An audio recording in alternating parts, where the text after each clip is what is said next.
do my name revision, right, from last class. At Boko, right? I forgot the name. Leah. Leah. Fong.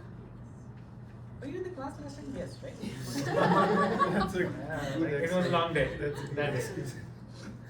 Mateo. Mateo. Yes. Clef. I had trouble last time with your name as well.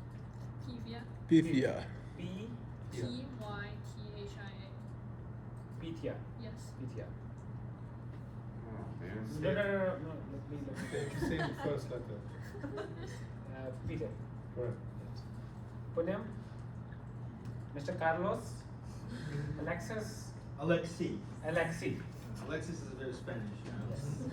Yes. Sounds like a girl's name, by the way. I think we have two new, right? Yeah. You guys were not there in the last class. Oh, 2 new people. Yeah. Alright, I'll pay attention there. The name, Sai, can you introduce? Y-A-N, Yan. Okay. Michael. Shao. Shah. S-H-A-O. Shah. By the way, very, very impressive. I think I Yeah, missed don't one. expect that I missed from me. 1, 2. This name was tough. I couldn't have remembered. That's fine. Pathia, right? Pithia. Pithia. Pithia. F, Still, I think I need to do 3 or 4 times. That's why you I think by the third or fourth class I will. Same as me, P, ear. P. Just P, stop the Yeah. ear. Pithia. Yeah, good one. Even my name like Gurpreet, sometimes like if you have Brit people, they run over R. They will say Gurpreet. They can't pronounce R, Gurpreet.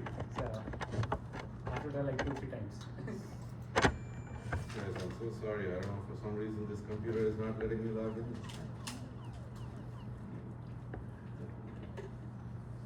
You can call the Stanford IT support or technology support desk. Yeah. Sometimes they come in and like fix it. I don't know, they probably left for today. How long before? Ah.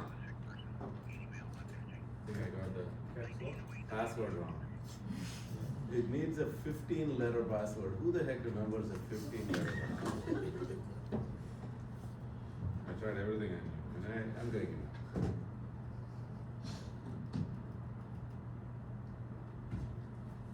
As it logs in, I'm going to check why Husky doesn't let you see the.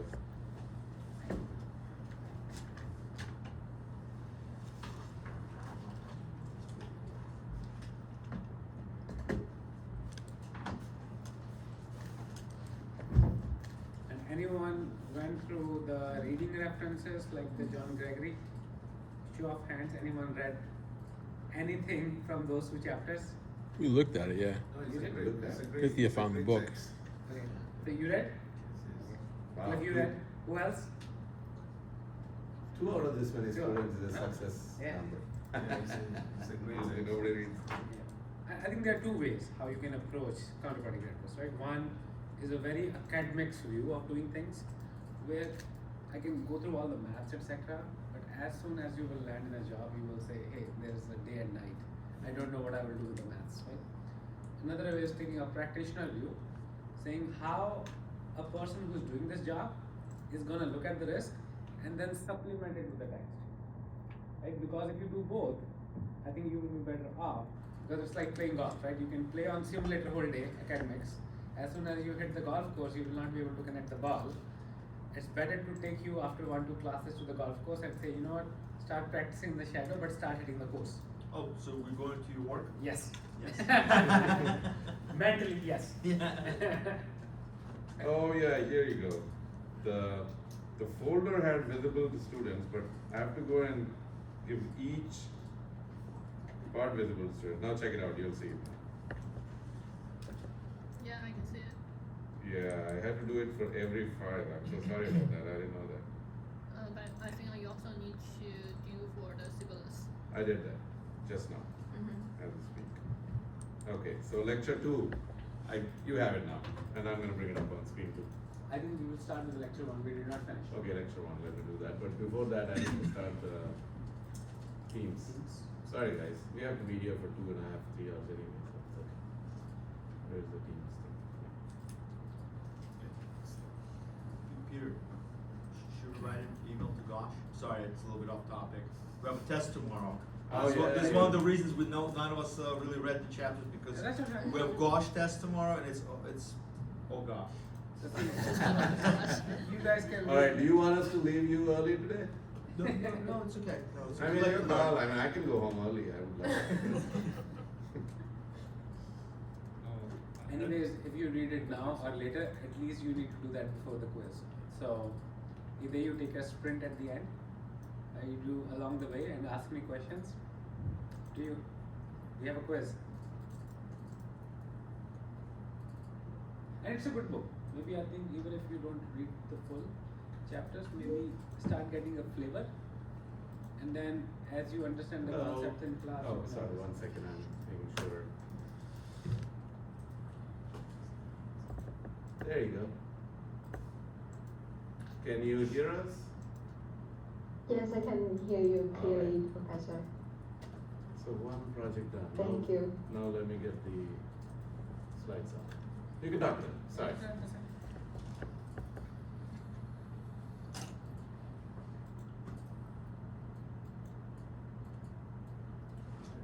Continue without Google.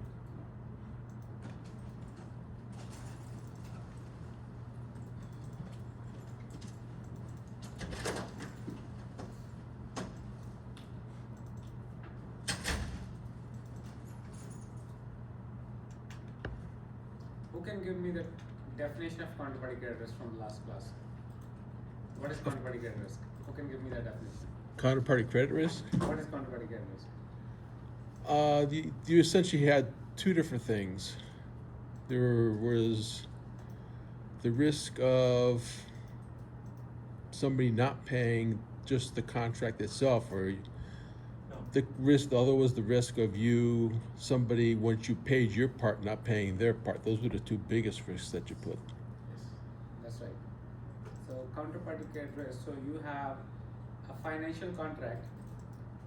1, 2, that changes value. 3, that creates obligation.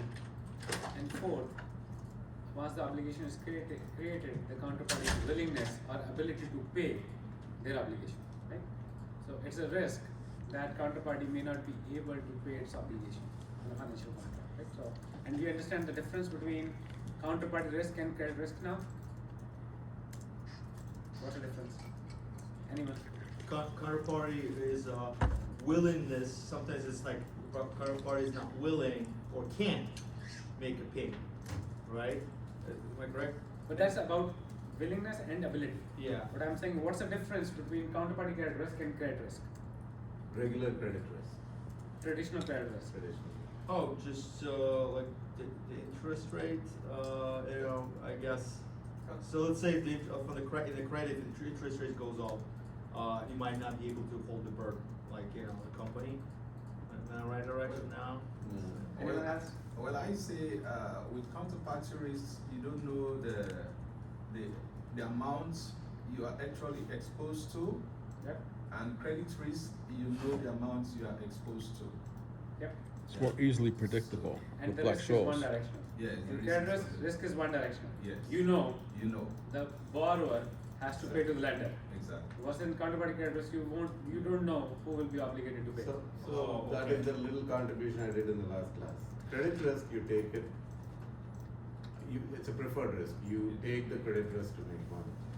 Counterparty credit risk, you don't want the risk, but it comes with the other obligation that comes in another situation, like, a swap payment or, some kind of a liability that you are a beneficiary of, but that party may not pay you. It's not something that you take intentionally. Whereas credit risk, you give somebody a loan, you have credit risk. Yeah, anyway, that's the distinction. Clicker, no, the first one is in PDF, so the clicker won't work. No, I put in both. Oh, you put the Yeah. PowerPoint? PowerPoint, yeah. Okay, let me- In the same folder. I think this one, the first one, yeah. Oh, yeah, I You opened the it, yeah, PowerPoint. you opened the PowerPoint. Okay. And then I just have to display this. There you go, then I'll get. Okay, go ahead, you can, which page do you want to go? Maybe I will just recap for the class, Oh, okay. because not only 2 people read. So I may have to recap for the class. Yeah, see.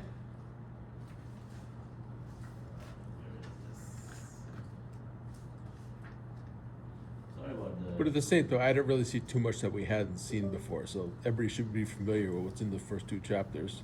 Sorry? I didn't really see anything that we hadn't seen before in different classes, so everybody should be familiar with what's in those first two chapters. And it's a Okay. good foundational base because you just get warmed up. No, but he's saying that they learned this in other classes. Yes. Except Yeah. counterparty credit risk. Yeah, the counterparty is new, but the Definitely. other concept, derivatives and stuff, we've all Yeah, seen that. derivatives as well. Yeah. Professor, could you please share your screen? Oh yeah, I thought I shared it. Thank you so much, appreciate you. Share. There you go. You are See it? recording? Thank you. Yeah, it automatically records, I think. No?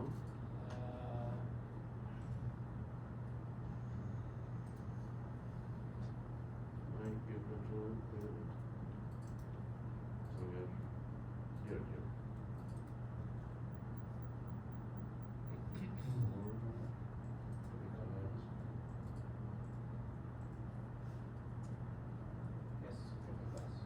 You must agree to include it. Do we continue to unmute? Yeah, let's look across. I think it's a recording I already. don't know what happened, but now you are on mute and you Because he just started you recording. push your screen to Professor.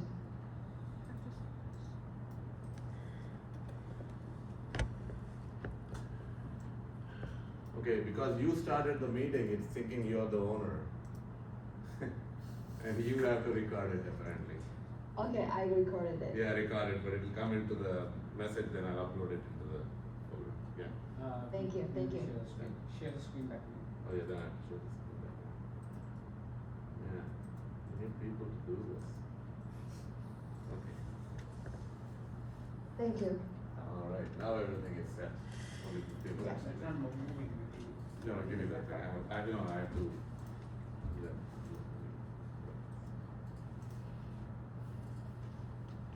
Okay. I think we looked at it. No, it's back. Yeah. Thank you. Yeah. So maybe I think we will start with the mind map first, right? So we started last class, we talked about a house flip example, where me and Cliff agreed to buy and sell the house. We talked about how the contract value changes, and then that contract value creates obligation, and then if counterparty is not willing or has the ability to pay, that creates counterparty credit risk, right? So, and we also mapped that to a FX forward example. We looked at the CCR definition. We also covered why CCR matters from two angles. From the market depth point of view, like how big this market is, if anything goes wrong, what are the repercussions? And then we also talked about kind of the crisis, the 4 crises that happened, right? So again, from here, this is where we left last time, right? So in terms of talking about the crisis, and I think did we cover this slide as well? Right, we did. Yeah. Right? Yes. So, You're up to like slide 11. this week. You had 15 last week when you're up to 11, I think We you stopped here, right? Yeah. From here. So now I think, so once now we understand what counterparty credit risk is, let's understand. So the first thing we said was, there's a contract, the value of that contract changes, right? So we will today talk about, and I will give, in the first lecture I will give you everything, like glimpse of everything. And then in the second lecture today, we will focus more on exposure, right? There are 4 fundamental building blocks, like what counterparty credit risk is, 2, what exposure means, how it changes, how you forecast future exposures, 3rd, then you talk about how you mitigate these exposures, and then you get into more fancy stuff, wrong risk, XVA, how you start charging the client this money, etc. Right? So today we will go through an overview of CCR, and then we will get into the exposure, like how the exposure changes for different products, how the exposures look like. Now, this is an example where we said that if the bank enters into an FX forward to buy 12 million US dollars and sell 10 million euros at the exchange rate of 1.2 with a corporate client in 6 months. At day 0, whenever a derivative contract starts, you start at a fair value, right? You look at, like, if I'm going to sell this, like euro to someone and buy USD, you agree on a price. So on day 0, always the mark to market is 0. That's my interview first question, 101. I will start with, hey, let's start with the FX forward contract. What will be the mark to market on day 1? Right? The answer has to be 0. Because you start at a fair value. We're already saying what that future price will be, and we are entering into that contract, right? Now, let's say on the 6-month contract on day 60, the exposure is $250,000, right? That means, what that means is, if I was going to enter into a contract on day 60, that means 2 months have elapsed, I'm looking at 4 months. Now, what is the FX forward rate for 4 months? You will look over here and say that what is that value, right? So if I say I was getting 12 million, I was going to buy 12 million US dollars and going to sell 10 million euro. If you remember the previous case where we looked at the various mark to markets. So if you remember this, right? So if the US dollar strengthens, right? If the euro rate goes to 1.1, that means in that case, bank will buy 12 million US dollars, right? They have contracted, they will get 12 million. Understanding that they will always have to give 10 million euros, right? So they're gonna get 12 million versus if they have gone in the market today, they have only gotten 11 million. So they are positive 1 million into the money, right? Now, in this case, so we saw that if US dollar in this case strengthens, this is the US dollar strengthening, so that means 1 euro is equal to 1.1 USD, and in this case 1 euro is equal to 1.3 USD. In this case USD is weakening, in this case USD is strengthening, right? And if you're buying USD, just mental map, whatever you're buying, if that gets appreciated, you're in the money, right? So if I'm buying US dollars, if the rate goes to 1.1 mentally, like so for me in this transaction, as USD will strengthen, if it will go from 1.2 to 1.1 or 1.0, that means I'm in the money because I'm already getting more dollars versus the euro I'm giving, right? So if now we go back into that example, so in this case I just took the one view where I'm saying the USD is continuously kind of appreciating. On day 60 it appreciated, that gave you, like at that time if you enter into a 4-month contract, the rate would have been less than 1.2, right? So the amount that will give you 250K as a mark to market. On day 120, which is 4 months into the contract, you are again looking at 2 months forward, right? Because this is your end point. 6 months is your end point. So if you are going to enter,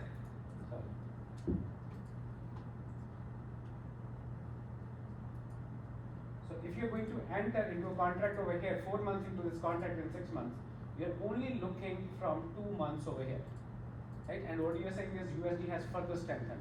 If earlier it was 1.2, it may have gotten to 1.15. Now let's say in this case you have gotten to 1.13, and over here you're saying this is 1.1, right? So in this case, as the market rates will move, and why the FX rates will move, it will be just based on demand and supply of that currency, right? And interest rate parity. So what you will look at is, what you have to assume is USD strengthening. As you start moving in this, your exposure is changing. So let's talk, at what point do you think of this, like from day 0 to day 180, the bank is most vulnerable? Day 0, day 60, day 120, or day 180? Can you repeat the question, Professor? So at what point in the life of this trade, these 4 points, the bank is most vulnerable? At the end, 180. At the end. And why?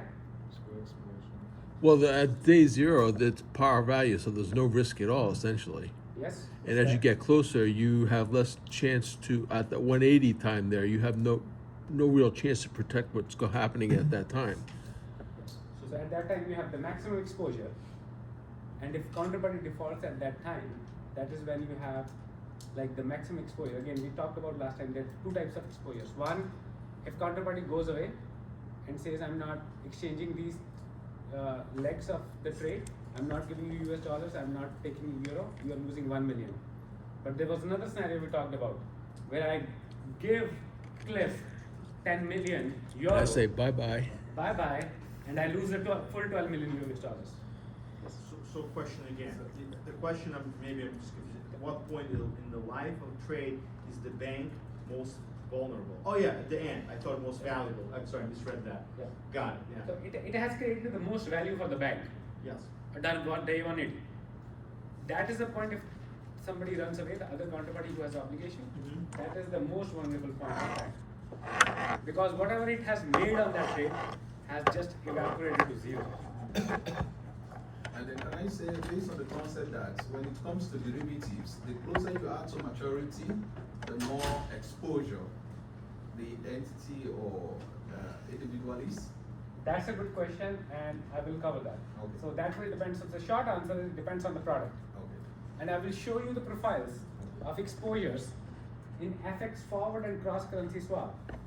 This increases as you get towards the end. If you're doing an interest rate swap transaction, it peaks at 1/3, then it starts dropping down. And I will explain why. We will get to that. But it depends on the product. So that's why I'm saying, if you want to learn counterparty risk, you also need to know your product. What are the cash flows? In FX forward, this will happen at the end because the legs are getting exchanged at that point. Because you were just building up, right? And the most risk is towards the end because you never made a payment. But if you start making payments in between, then you are already shelving off the risk. Back to make the point you said, like during the settlement, right? During the settlement, when you pay, we have the biggest risk, Settlement risk. settlement risk.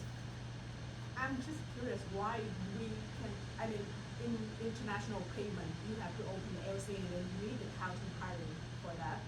But how we can avoid that? Why we need like that risk, but we can directly pay to the people. I mean, So are you why does it? I mean, that risk is huge. I know, but the 12 million you're talking about, right? When Cliff says bye bye, taking 12 million euro, yeah. 10 million euro, he That- says bye but bye. The settlement risk, I want to ask because I mean it's huge, but It's why huge. we need the process to make that risk happen? Because if we don't have the counterparty at that step, we can eliminate the risk. That's the point. Yes, so let me rephrase it a little differently. So you have a pre-settlement risk, and then at the settlement, if both are exchanging, if I'm giving you by one hand and taking it by the other hand, Mhm. I don't have settlement risk. Some people start doing clearing, Mm. right? In clearing, like it's like escrow. They will only release euros when they will receive dollars, right? But if you are not doing that, let's say the bank is European bank, right? And it closes early, and they can only do wires till a certain point. So you may have to send the payment to them first before they make you payment. So if there's a timing mismatch, that creates a settlement risk if people are in different geographies, right? A good, if you have internet, read about Herstatt risk. So this settlement risk is called Herstatt risk. It leaves banks Herstatt, HERSTATT, Herstatt risk.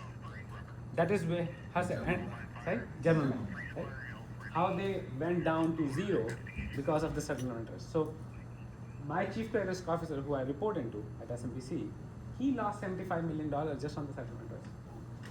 And he's so focused now. When I say no, settlement risk is fine. No.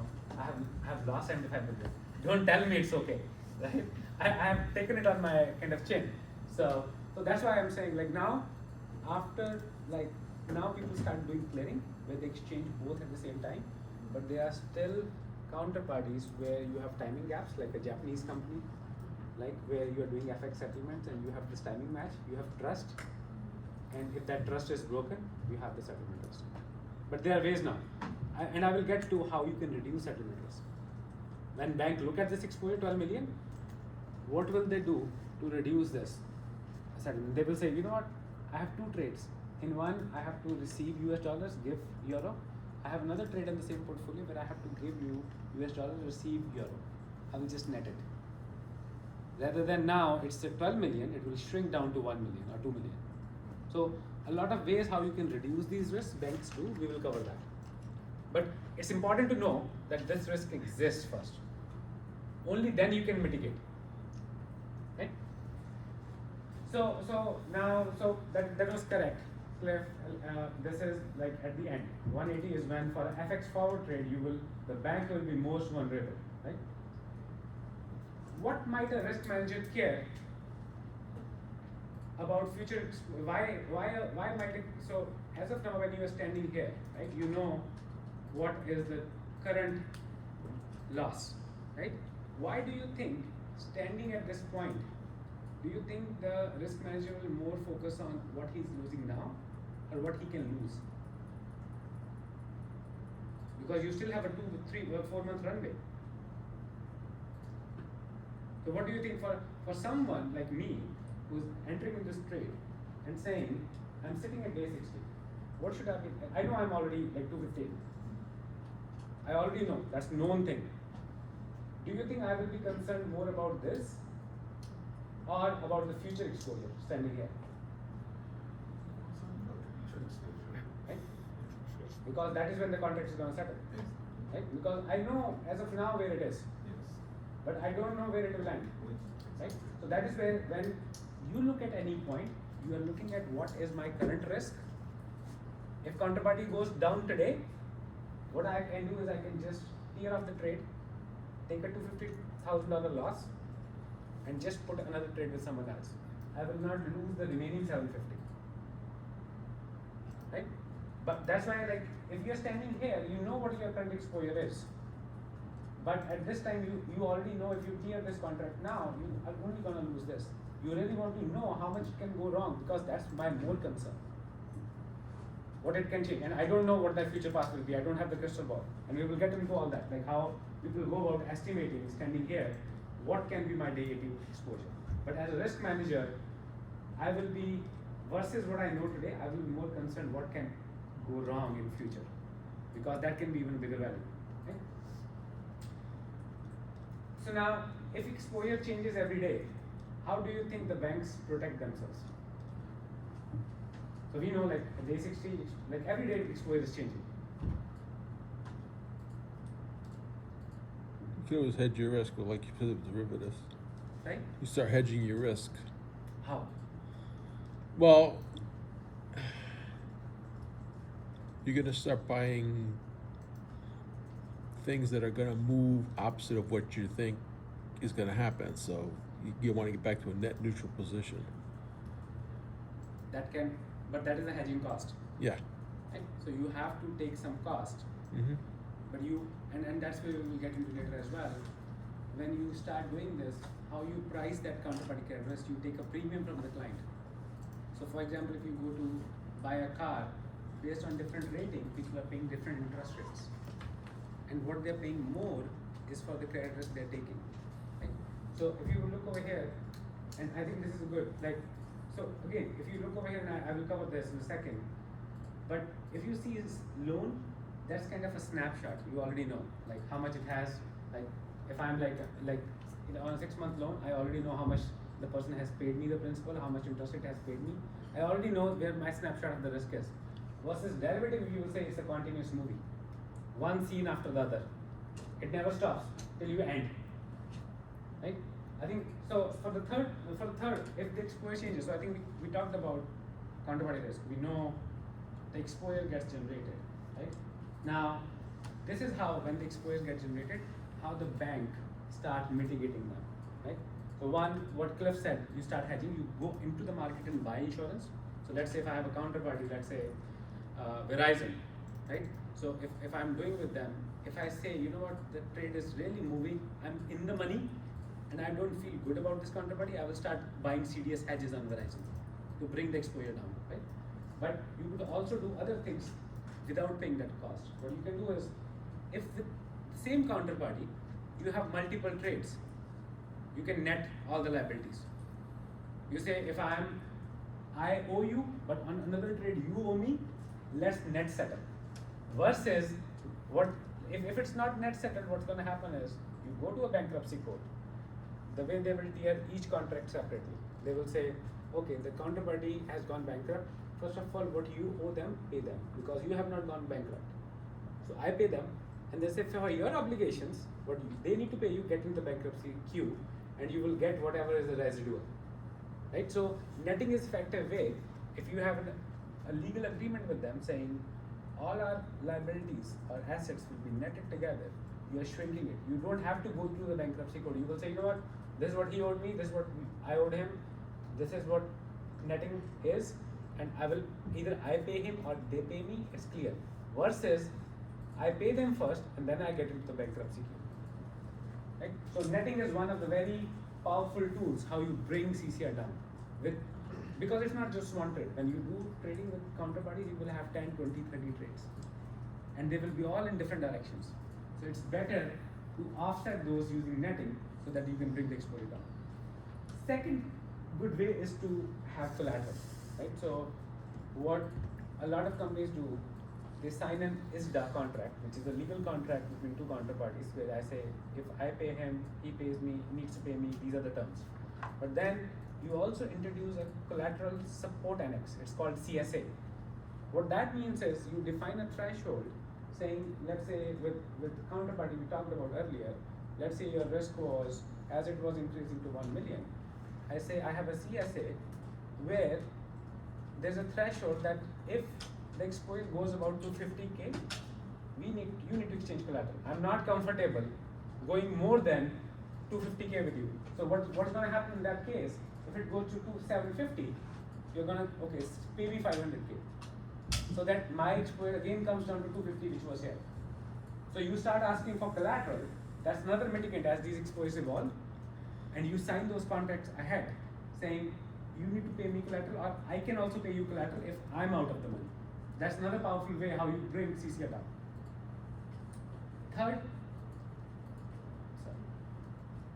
Third, you also try to manage limits, right? So you can say at any given point how much exposure I'm willing to have. Even let's say I don't have collateral with the counterparty, I don't have netting. What I can say is I have a limit that I don't want to go beyond $1 million with this counterparty. If I go more than 1 million, I just need to find, that's not my risk appetite, I will find another bank on the market where I can just novate the trade. I'm not comfortable with that kind of a risk. So you do put some limits to restrict excessive concentration to a given counterparty. Right? So that's where, as exposures start ballooning up, you can net it down, you can ask for collateral, or you can just say, you know what, this is my maximum risk appetite. If it goes above that, I need to find ways where I can go and find hedging, or I can find another bank who I can innovate this trade to. And say, you take the risk, I pay you the mark to market on this trade, but I'm not comfortable with this risk. Right? So that's what you do with limits. And then with margining, as we were talking about collateral, do you think it will be just one? Like, will it change every day, margin, or will it always be stay static? Why? That's right. Because let's say if something is worth, okay, let's use that. If it's worth 250 million, but it goes up, you might need more to get you back to where you were. So as exposure changes, Yeah. you know the threshold. So the margin will be really a very dynamic way where you can start asking for collateral. So what margin call is, you will say, this is my threshold, anything that gets above this 250K, you need to collateralize. If it goes to 750, you will say, give me 500. You're If it looking goes at to his, over here, you're looking at your counterparty's margin. say, You're talking about your counterparty's margin. yes. Right? It will, in some cases, that's a good way. There is a bilateral margining where we both can agree. There is a one-way margining as well. If I'm a stronger counterparty, right? I say, you know, I don't want to post you any collateral. You are a weaker counterparty, you post me. So people sign that. Like if you go to Costco, they have buyer's power. They can negotiate what they want to negotiate with any credit card company, right? So it all depends on dynamics. Sometimes it's a bilateral margining, sometimes it's a one-directional margining. In some cases, if you are much more powerful as a bank, I will say, yeah, I will post you margin, you will never post me margin. It sounds like the contract itself is going to be about 1 page, but the boilerplate behind it's going to be about 50 to 100 pages to protect yourself. Yes, that's exactly what.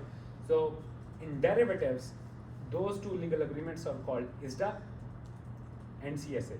CSA is the credit support annex, which is your collateral that defines what is the threshold, how you will value the trades. If we don't agree on the value of the trade, if these are very exotic trades, who will arbitrage? How you will arbitrage come to that value so that we can agree to margin call.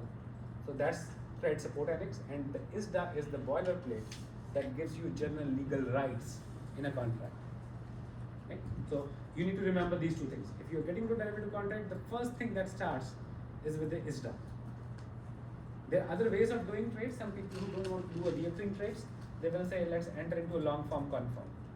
There are multiple ways, right? So you can have a full blown ISDA because you know you are going to do a lot of repetitive activity with the counterparty.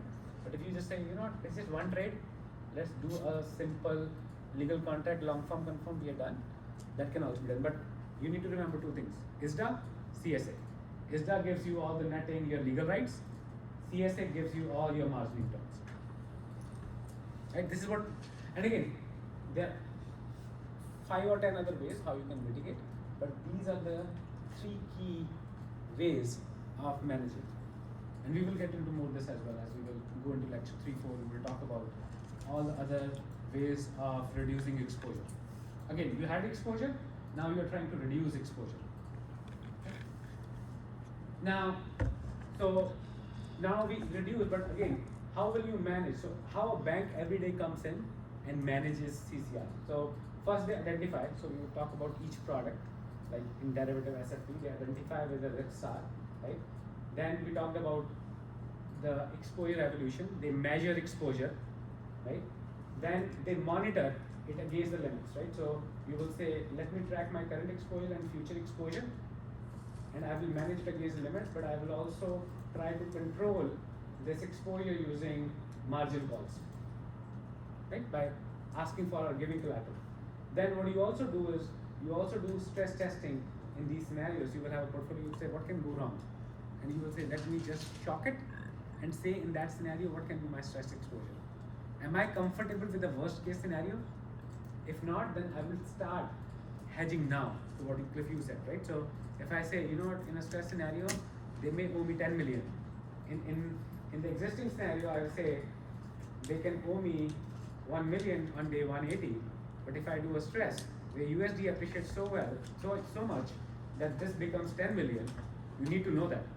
Because that's important for you not to just to know what can be expected value, but what can be a stress value. Are you comfortable where counterparty owes you 10 million and they just say bye-bye? Right? So this is how, like, you identify first what the CCR is, you measure CCR, you monitor it against your limits, then you control. Then if you think this is above your risk appetite in a stress scenario, you escalate and report to the management, so that then you can start talking about how you will reduce it. Right? So if you are a CCR risk manager, what will you worry you most? A large exposure, a weak counterparty, or a large exposure with a weak counterparty? Last one. Right? Because that's where you're saying, and even make it worse, where I say my exposure increases, but counterparty also start getting weaker in the same time when my exposure increases. Yes, That's even worse. That even worse. That's what you call as wrong way risk, and we will cover that as well, right? So once you can say, you know what, I have a large exposure, but in that case, the scenario where USD appreciates and I have a large exposure, but in that case, you know what, the counterparty's financial conditions also improve. That's the right way risk. But if when my exposure increases and counterparty's financial strength decreases, that's even worse. That's what you call as wrong way risk. So are you running that cycle every day, once a week? Sai? Are you doing the loop once a day, once a week? We run this daily. It takes 4 hours. Because you can actually program a lot of this into a computer. So we will cover that. So we run, I will tell you. So if we have like 100,000 trades with, let's say, 2,000 counterparties, we will run Monte Carlo simulations every night. And it takes 4 hours to run that using engines to calculate what your future exposures are. You also run intraday as well. Like, for example, how markets move today. We'll also run intraday if you're putting new trades. Are you using VAR and ES? Or you have your own proprietary things? So there are a couple of ways how banks do it. Some people will build it in-house, but now it's also available in market through vendors, because they have built these products which you can customize to your needs, and you can run what your future exposure will look like. Right? So they are on the shelf as well. There are 4 or 5 counterparty firms that provide it. Numerics is one, Risk Matrix is one, HS Market is one. They provide you engines where you just need to configure that engine rather than building that engine on by your own. Some big banks will build it in-house. Some will say, buy versus build, it's better to buy. It's too much cost of building it in-house and maintaining it, right? So, at every time, risk management will ask you questions, right? One, how much could be owed to us? What is my current exposure? In that case, when we were in day 60, what is my current exposure, but what worse it can go, right? In those scenarios, will the counterparty pay me, right? What if they don't pay me? What can I do to reduce it? Collateral, netting, limiting my exposures, concentrations, etc. Now, so this completes our lecture one, right? So I think the way we started with this house flip, contract value changes, when the value of the house changes and there's obligation created, counterparty may not perform, and we lose. We translated the FX fraud example, CCR definition, we covered the why CCR matters, we covered like how in derivatives, security financing transactions, how CCR exists, then we talked about mitigants, and then we also talked about how we monitor that exposure against the limits and stress testing, and what things risk manager take into account when they're looking into these exposures and mentally. If I will go in any day, my first thing will be bring my dashboard on, right? What kind of exposure I have overall in my portfolio, and what are my top counterparties, like irrespective of the rating, what are my top counterparties, right? And then I will also have my focus counterparties which are rated little lower. I will say what my exposures are with them, right? So that's how you will, every day you will come in, you will start looking at that. Has anything significantly changed from yesterday? Right? Because these markets move so much, like you would see the exposures moving up by 10%, 20%. Like you could see that in this kind of a market, you will see that pretty frequently. Any questions? So what will be good is if you, so that's fine. So if you can read chapter 2 and chapter 3, which will give you this fundamental knowledge, like to what Cliff said, understanding derivatives, right? Because we talked about real estate, we talked about FX forward, that was just one product, but knowing what derivatives are, this will really help you. Not just in counterparty credit risk. If you want to get into capital markets, this will help you even beyond market risk category. 2 also then chapter 3 talks about counterparty risk and beyond. That will be helpful because then they will connect your derivatives, security financing transactions with what we talked about in terms of our exposures, in terms of how we manage it. These 2 chapters will give you an overview.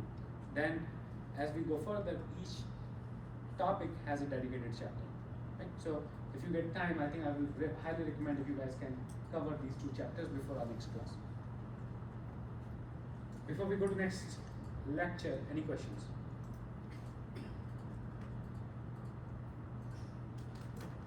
You said read chapter 3 and 4? Chapter 2 and 3. Chapter 2. So this is, and I'm referring to 4th edition, and like chapter 2 and chapter 3.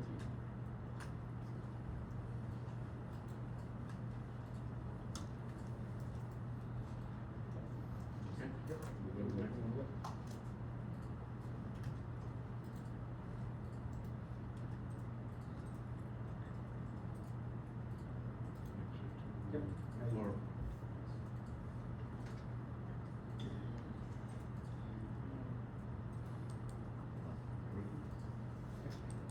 Yeah, it works.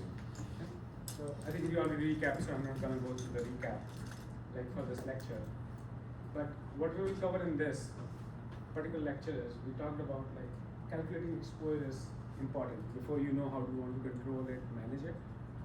This whole class will focus on understanding what current exposure is, right? And why current exposure is insufficient, why you have to look for future value as well, not just what you are losing now, what you can lose, why current exposure is insufficient.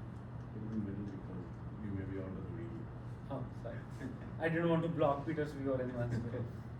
So then we will also talk about some ways how you can calculate your expected exposures, expected positive exposures, potential future exposure. Because if you will get into any interview with a bank, the first thing they will ask about counterparty credit is, then they will say, do you know what expected exposure is? What expected positive exposure is? What PF is? Just having a high level understanding will help you to talk the game with them. And then understanding why exposure is probabilistic. we will talk about what Ed said. The risk will always be at the end. We will see, no, it's not always at the end, right? So we will talk about different exposure profiles, right? And then we will understand how banks simulate future exposure. Because current exposure is easy to calculate. Okay, so let's talk about a trade value first. Before I get into exposure, it's important for us to understand what the trade value is. So I will take the same example. So the bank enters into FX forward contract where we buy 12 million US dollars and we sell 10 million euros. And that's the FX forward rate is 1.2. Now let's talk to this journey that we just talked about earlier, where we took like day 0, day 60. Let's talk about like on day 0, let's say the FX forward is 1.2 and the mark to market has to be fair value, 0. Let's say 1 month elapses. Now the current FX forward rate for 5 months, right? Because we are still talking about 5 months of maturity. Let's say that is 1.3.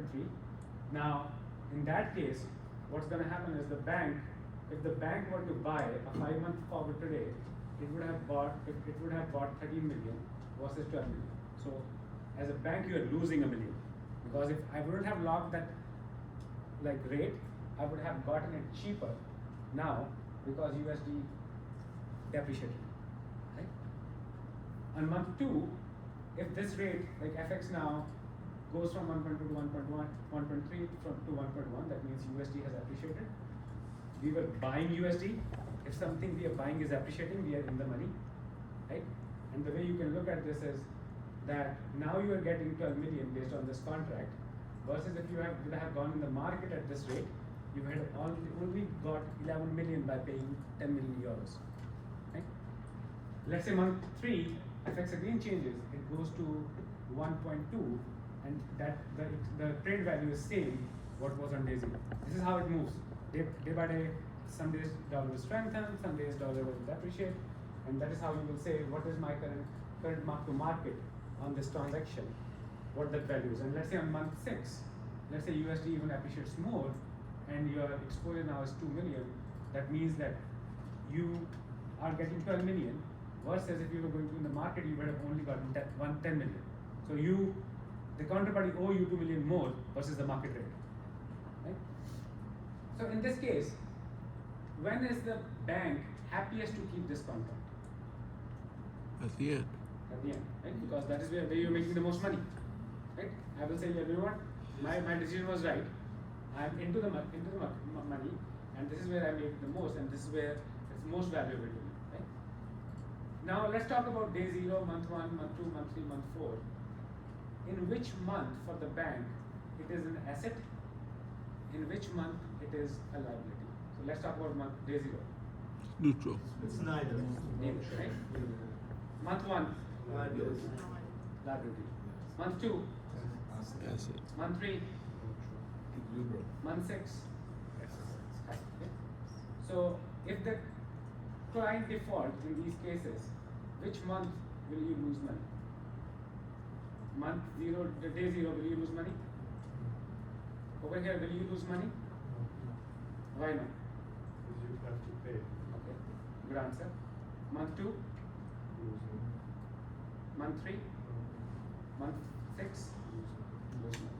So what that means is you can have a trade value which is changing, but exposure is not equal to your trade value. In this case, the exposure was 0. This way, the bank's exposure was 0.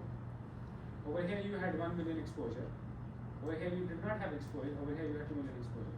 Where it was an asset, you had exposure.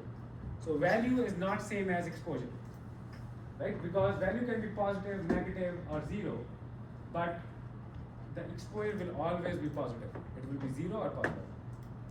Right? So that's the key concept, right? Where you're looking at, if the trade value is positive, exposure is equal to trade value. If trade value is not positive, the exposure is 0.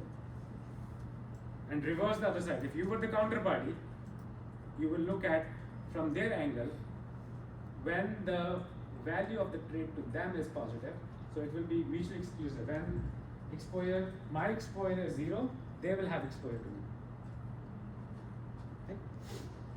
So exposure can never be negative. Right? That's the bottom line. Value can change over time, but exposure will always be positive.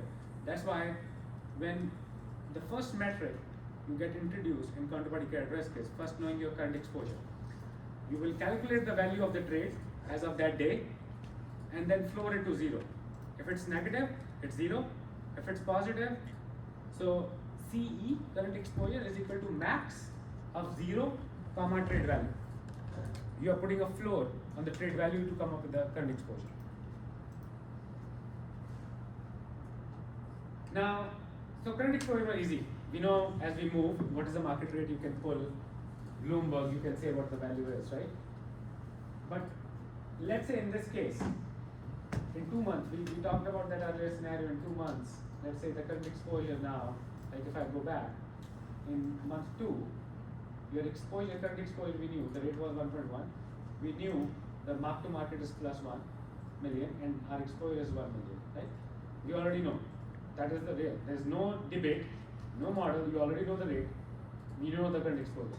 But standing at month 2, would you know what your exposure will be in month 3? What your exposure will be in month 4? You don't know, you can estimate. Yes. Okay? So you don't know. Right? That's why knowing current exposure is easy. You know at that point of time what your exposure is. At month 2, you know your current exposure is 1 million.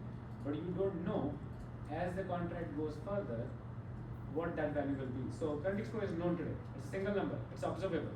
Right? Future exposure is not known today. There are many possible outcomes. You don't know as of now what that possible outcome is, right? And it has to be estimated. Right? So current exposure will tell you where you are, how much we lose right now if the counterparty goes default, right? Future exposure will tell you where it could go, right? What you can maximum lose and what are those possible future exposure scenarios are. Now, there are multiple ways how you can calculate a future exposure. One way is you can run a historical simulation, right? What you do is you look at, let's say, last 5 years, how much FX rate has moved day over day, right? And I say if I have 6 months, how much it can move more. Looking at the history, I can take the worst case scenario or maybe some like 95, 96% scenario, and I will say, this is the shock. If it's today is 1.2, over last 6 years, I've seen that over 5 months, it changes by like, let's say from 1.2 to 1.4, right? You will take that maximum and you will say, you know what, I will apply that historical simulation, right? And calculate what can be my worst case exposure in future, right? That's one way of calculating. You're using the past as a history. So very simple example, if you would look at, like if you have to estimate time of driving from Stanford to New York, right? There's one way, you can say, you know what, let me look at all my historical times, how much it has taken for me to get to New York, right? And I will take the worst case scenario, and that can define what my estimate, the maximum, using historical simulation, you use your history, like how to estimate what the future value could be, right? There's another approach, which is called parametric approach, where what we do is, we say we know the current exposure today, we will use an add-on approach, but it will be a little simplistic based on like how you will make some statistical assumptions, like how much volatility can change. Let's say it's 6 months, you will multiply with the square root of t. You know that like the variance is proportional to square root of t. You will make certain assumptions and say, I know the current exposure, which is 250K, let's say, in this case it was 1 million. I can say remaining 5 months, how much based on these statistical assumptions that can go. Right? From, let's say if you have 1 million, you will say, I will do an add-on that will give me another 2 million. So 1 plus 2, 3 million is my maximum estimated future exposure value. Right? That's like where, like if you have to estimate driving from here, from Stanford to New York, you will say, you know what, I have few parameters like how much the traffic is, how many routes have closed, how many stops I have to take. I use that factor approach and say, this is what I think will be my estimated exposure or estimated time of travel. Then, what mostly the bank use is a Monte Carlo based approach, where you generate thousands of possible paths, right?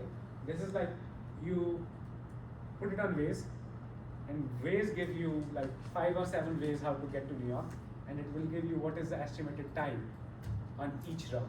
Right? That's how you should look at this. This is where you're looking at your historical experience.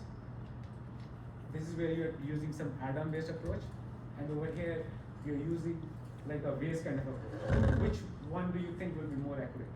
1, 2, or 3? Depends. Combine all three. It Which one will be depends. more accurate? It depends on the situation.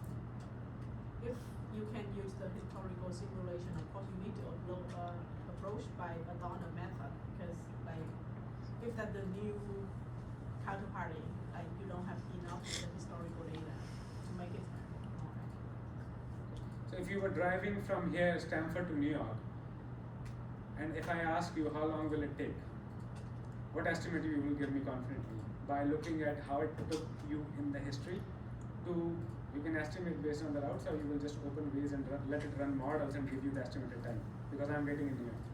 Which one do you think will be more accurate? Maybe rough estimates, Factor based again, you're making some simplistic assumptions. So what will you do? Like if you are, if you have a friend you're meeting for dinner, and you are from Stanford driving to New York City, and she's asking you what time will you reach New York? What route you will take? Historical, like in case you are using your historical experience. A factor base, yeah, I can be there in a couple of hours. Or you will open Waze and give what time will you start and what time will you reach there. Opening with? Right? So that's where like I think Monte Carlo is more sophisticated, right? Because that way you know like what are the different outcomes that can generate, and you can have more sophistication and you can more accurately evaluate what the future exposure will look like. That's what it has evolved, right? Historically, like a lot of banks were using parametric approaches, right? When it was just giving fair value. When things really blew up, they said, no, that's not acceptable. Regulators raise the standards. No, this is not acceptable.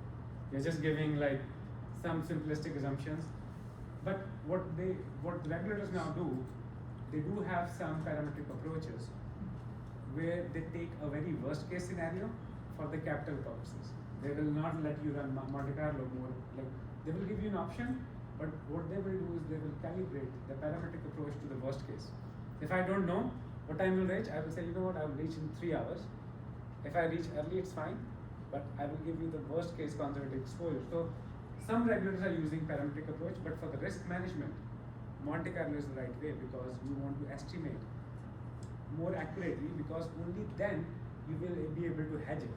Because if I don't know what the exposure will be, then I may be just shooting in the dark. Okay? So that's where we talked about what's the kind of the biggest weakness of the parametric models. Essentially, it's pretty simplistic. Right? They're not very risk sensitive. They're trying to introduce more, but again, you cannot cover each and every path to tell you what it will take.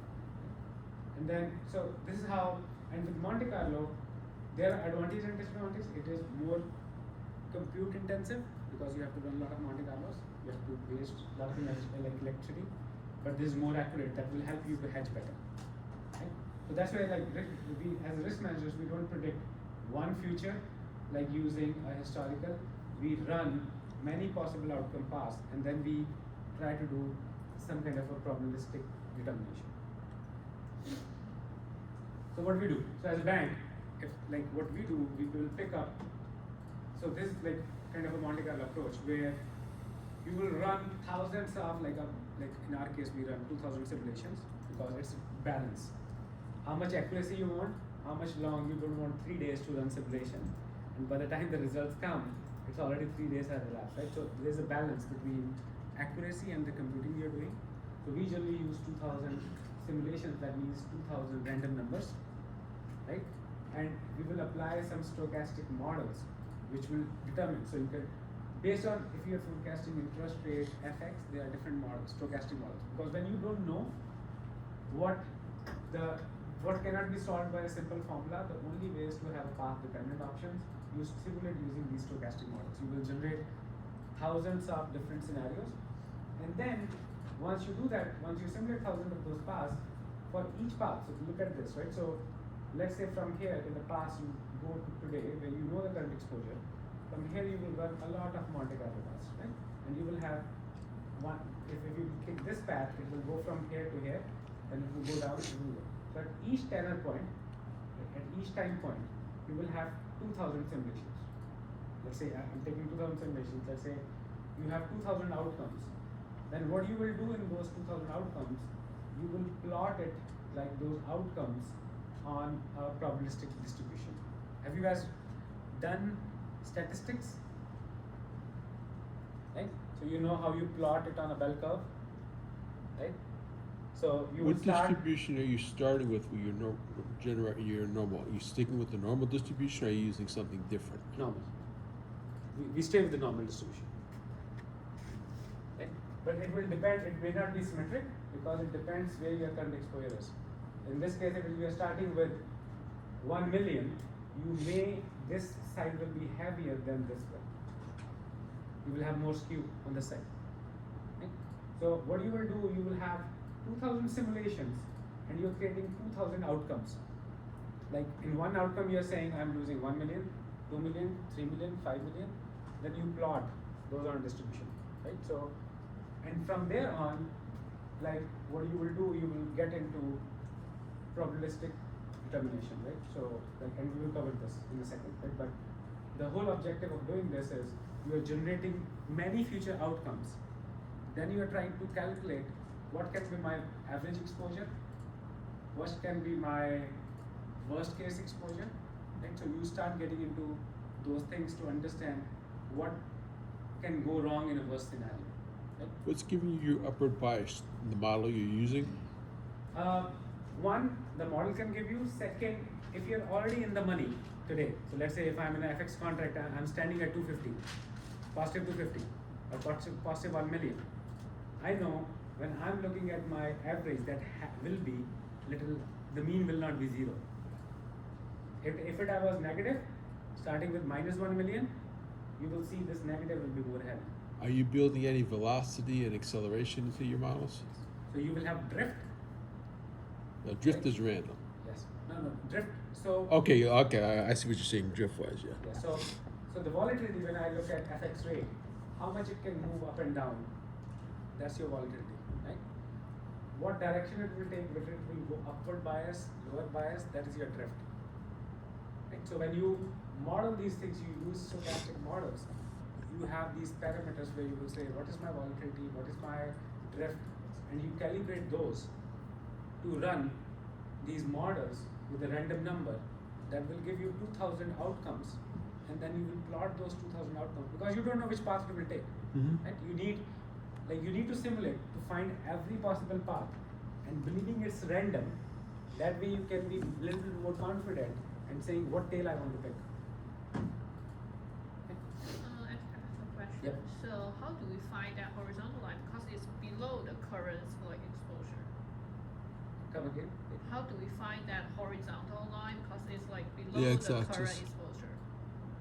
The horizontal line, which one? The x-axis, that's what she's looking at. This one? Yeah. Yeah, because like Because- it's below the current exposure. Yes, because current exposure, I think this is 0. Mhm. Is What that they're like saying your is over baseline time for when the you trade? walk, it's above this line, so they're showing this as a 0. And current exposure is positive over here. You're above the axis. That's like a baseline for when the trade started, essentially. That's probably the best way to That's think right. of it. So this was a base where the trade started. Earlier it was out of the money. We did not have exposure. The counterparty had exposure to us. We did not have it. Over time, this exposure built up. Over here, we had current exposure which was greater than 0. That's why it was current exposure. And from here on, you're trying to say, let me simulate 2,000 simulations. From let's say 1 million, let me forecast 2,000 future values. And you will do it each snapshot, each time point. So you will do in 1 month, you will do in 2 months, 3 months, 4 months, 5 months, 6 months. Because each path will give you, like over 6 months, what can be a possible outcome. And each time point you will calculate what based on, like, so what you simulate is risk factor. So in this case, what you're simulating is FX rate. So over here, if the FX rate, let's say we started at 1.2, which was this baseline. Let's say in this case it was 1.1.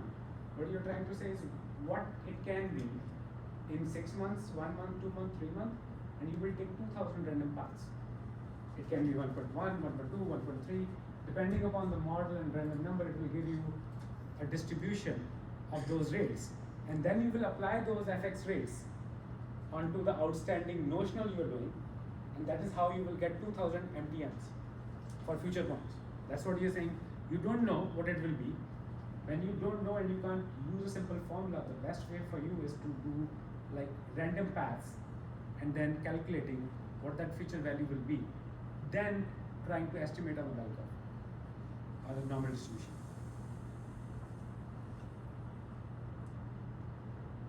Is it getting more complicated now? Little bit?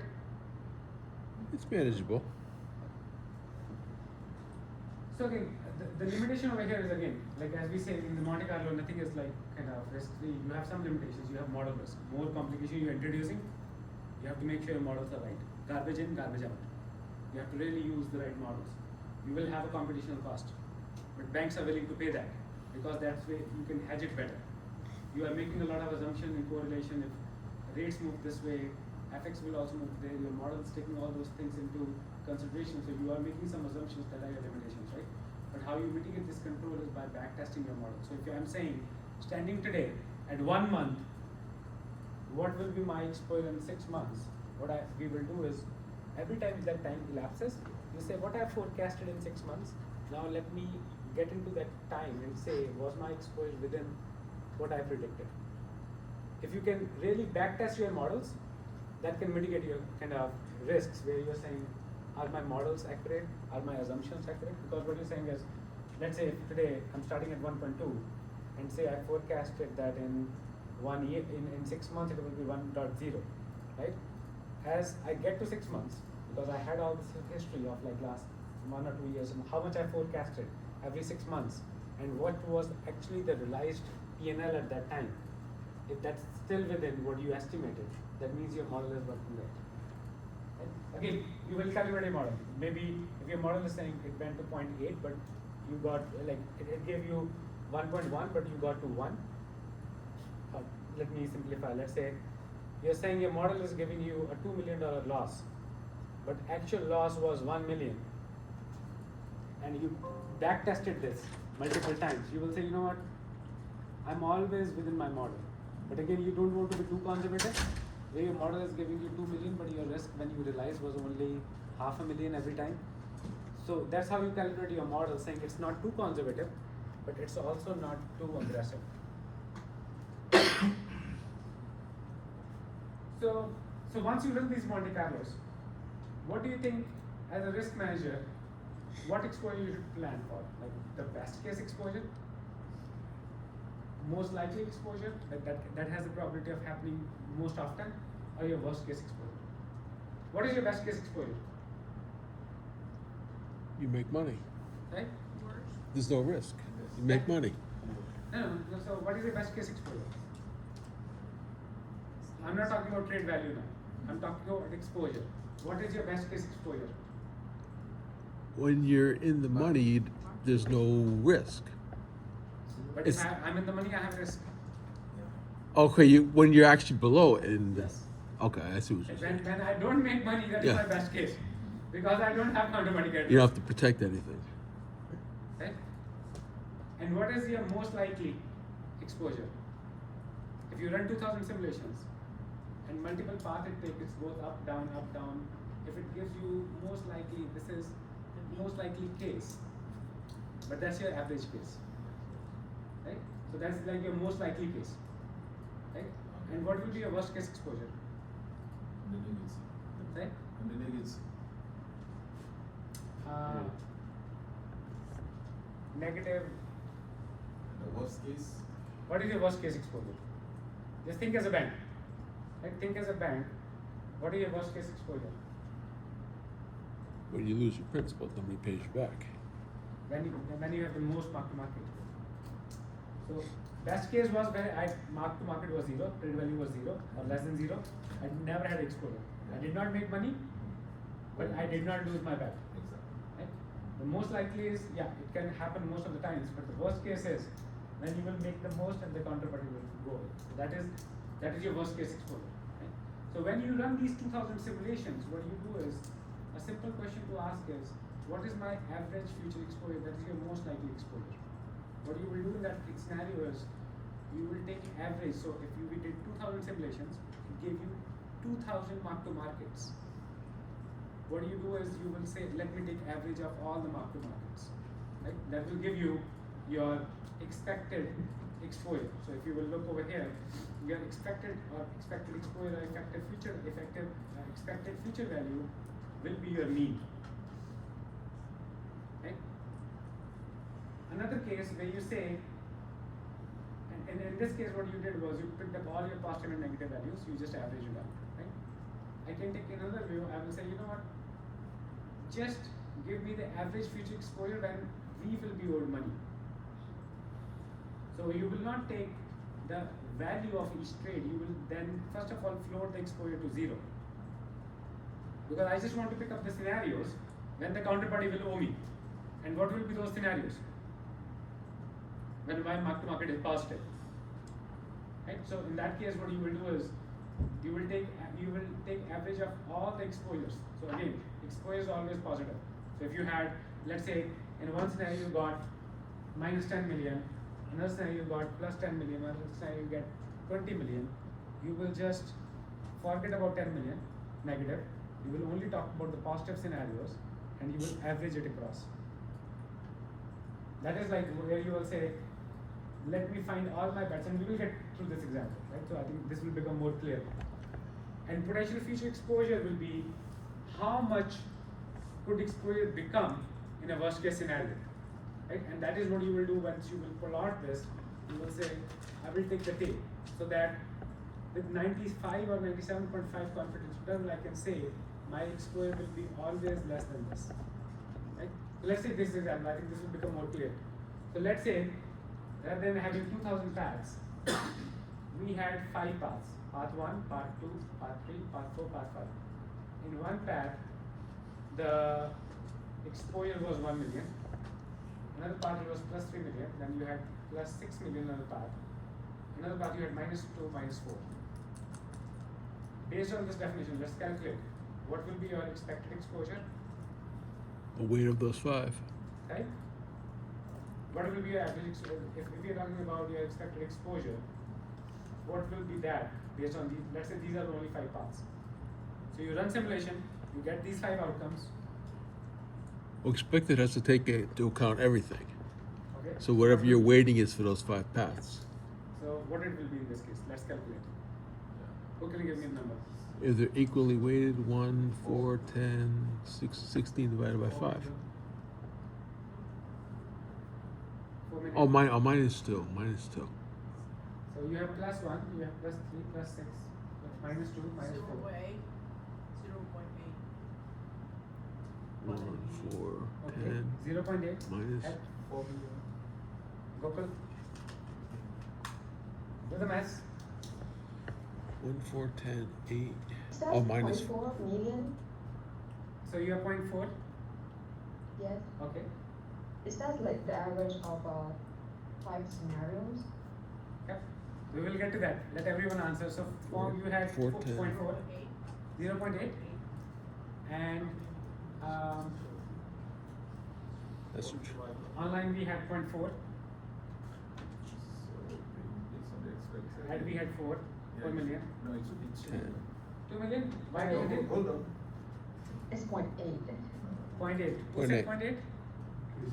It's Crystal. 0.8, because it's 4 divided by 5. Am I correct? We'll get to that. I want everyone to answer that. It It's should be 0.8. 4 million divided by 5. Sorry? Right? It should be 4 million divided by 5. That gives you. It's 800. 0.8, right? It's Okay. yes, 0.6. It's 800. Yeah. So anyone has a different answer than 0.8? Yeah?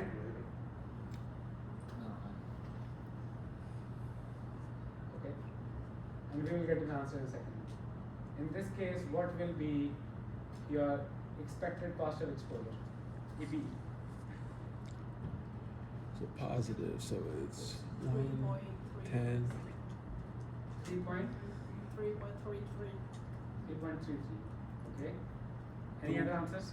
2. 2. Who said 2? Okay. And then 2. 3.32. Are you dividing by 3 or are you dividing by 5? Because there's 5 paths and there's 3 positive paths. This is average of all the exposures. So it's 2. It's Yeah, it's 2. okay. No, hold on. Average of all paths, positive paths or negative? Positive. So these are all exposures. Oh, yeah, Exposure will always it's be 2. positive. You should just take the Oh, positives. average of all the exposures, okay, that's it. Exposures, Divide by not the five. values. That's a trick question. Yes. 3, so Yes. 3, okay, Yes. So 3 paths. 3 paths. So we had 3.3. We had 2. 2. 2. 2. Because your denominator is. 3.3. And how did you come to 3.3?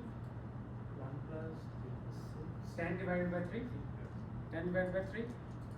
10 divided by 5. 10 divided by 5. 10 divided by 3. 10 divided by 3. So we have, so most likely outcome, we are saying 1, 2, 3. These are the most likely outcomes, right? We had Alexi saying 2, and we have Punyam saying 2. Clef? I still want to do divide by 5. I'd have to say 2. If he says that, that's correct. So now it's a tie break. We have a tie break. 3 versus 3. There's 5 paths, so you got to take into account all the paths. So we have 3 versus 3. Who can tie break? I would say. Right? We have No, I would say. Okay, so 4 to 3. So we have 4 people saying 2 and 3 people saying 3.3. Sorry, guys. We do a 3.33. Yes. Okay. And You what will wrote be the that. PF? Right? They made a wrong bet. It's okay. That's fine. We will get to that. Answers we will get to that. And PFE? What will be your worst case exposure in this scenario? 6. The maximum value. That's Okay. 6 divided by 2, so 3. Minus 3. 6 divided by? So because minus 6, so worst 2 exposures, right? So it's minus 2, minus 4, plus minus 4. This is a worst case. This is not any average. Oh, okay, got it. So, This is the worst oh, case. it's just the worst It's case, an got it. exposure. It's Now we're into the worst one. minus 4. Minus 4, you don't have any exposure. Yeah. You only have exposure when it's positive. There is 6. 6. Yeah. 6. Okay. Anyone has a different view? Okay. So whosoever said 0.8 was right. Right? So the way you do, again, you divide by 5. You will take all the exposures and divide by 5. In expected positive exposure, you will only take the positive values. But you will still divide by 5 because you had 5 paths. Right? And PFE is your highest value in this case. Oh, it has value. Got it. I thought it was like the lowest. Yeah, EPE, you said only positive exposures. Yeah. Whereas here you take all exposures. Divided by 5. You have to be divided by 3, right? It will be 5. Because you had 5 outcomes. Out of those, only 3 led to positive Positive exposure. exposures, I thought that would be the denominator. Yeah. So denominator will be all paths. Okay. Okay? So that's how you will say. That's how you will say that effective exposure is always less than EPE. Right? Because in EPE you did not give an offset of these. Mhm. Right? So this value, if you take EPE, it will be higher than expected value. You're not giving any offset. But about the PFE, the last one, like the 6 is the highest Yep. Yeah. exposure. But how about the confidence level? Because you Yes. also mentioned that. Yes. So that's a good question, right? So considering over here you only had 5 paths, what you will do in that scenario, let's say if you had 2000 paths, you will take all the outcomes, right? And then you will say, if I plot that on normal distribution, let me pick up a 95% confidence interval. And in that case, where I can say confidently my exposure will always be less than this. Right? So in this case I just picked up the highest because it was already like out of the 5 paths, if you look at and if you plot it, it will get to the highest outcome. Right? But it will be somewhere between 3 to 6. If you really do a distribution, it will be somewhere between 3 to 6. What I gave you was a 100 percentile confidence interval.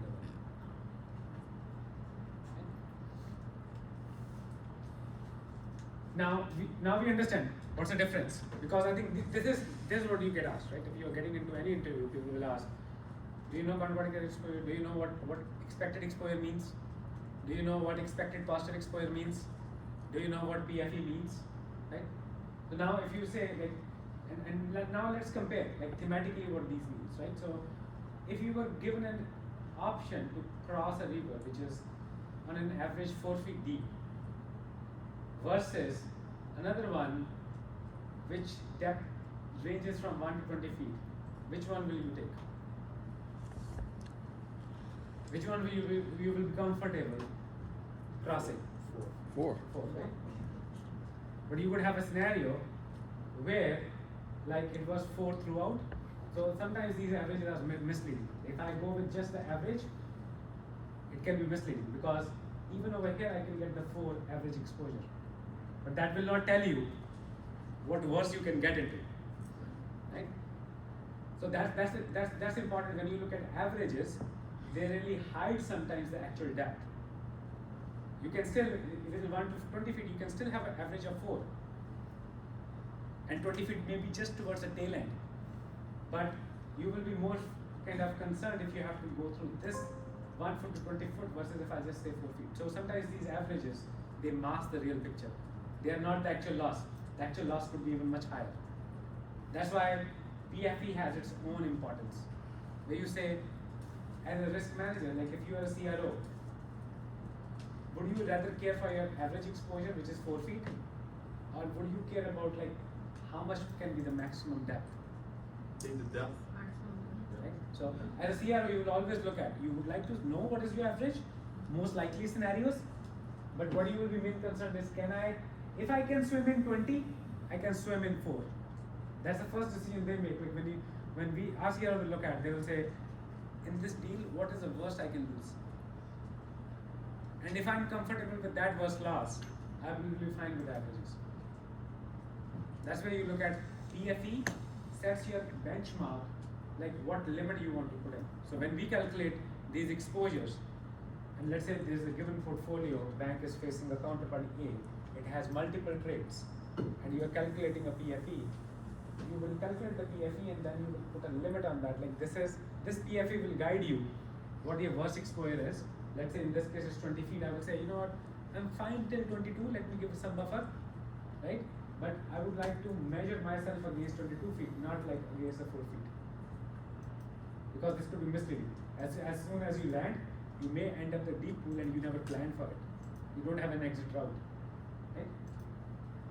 So if there are two trades which have the same expected exposure, can one be still riskier than the other? Yeah, you just like the same as the first one. Like one is like average 4, and each of them is 4, and another is like between 1 and 20, and the average is still 4. So that's more riskier. So, yeah, that's right, Peter. So you can still have the same average, 4 feet, but one trade can be more riskier if it's going from 1 feet to 20 feet versus it was always a 4 feet flat. Right? So, like when you set limits, you never just look at the average exposures. You set your limits based on the PFEs. That's a key concept. So, in counterparty credit risk, the whole industry speaks in terms of PFE because that's your worst case loss. Okay?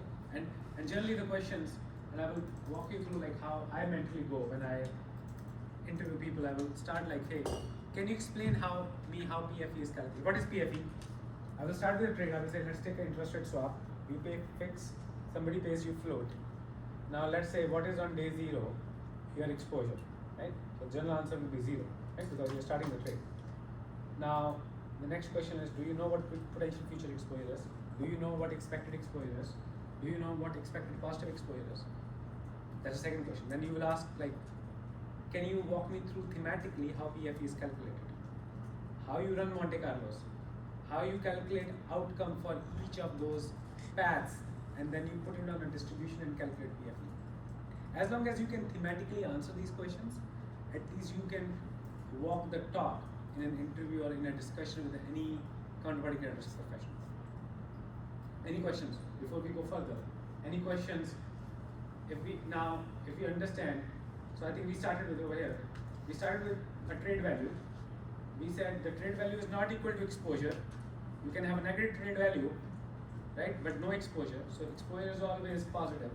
It can never be negative, versus a trade value can be positive, negative, or zero. Then we talked about current exposure versus future exposure. Current exposure tells you where you are today, what you can lose today, versus future value will tell you like what you can lose in future, right? And there are multiple ways how you calculate this future value, because that's important, because current you always know, it's simple, no math needed, you know what the prices are. And then you understand how banks calculate their future exposure, even though it's expensive to run, but it's more accurate to run. If you have to hedge, you will use Monte Carlo approach, because that will give you more of this simulated exposure, which is more accurate for hedging. Then we talked about, once you run Monte Carlo, what these different CCR metrics mean. What is expected exposure, what is expected cost of exposure, what is potential future exposure. We calculated that. We always also saw on a picture what they look like, right? And then we also talked about sometimes average exposures are misleading versus the tail risk that you can see of 20 feet, which is much deeper. You need to set your limits.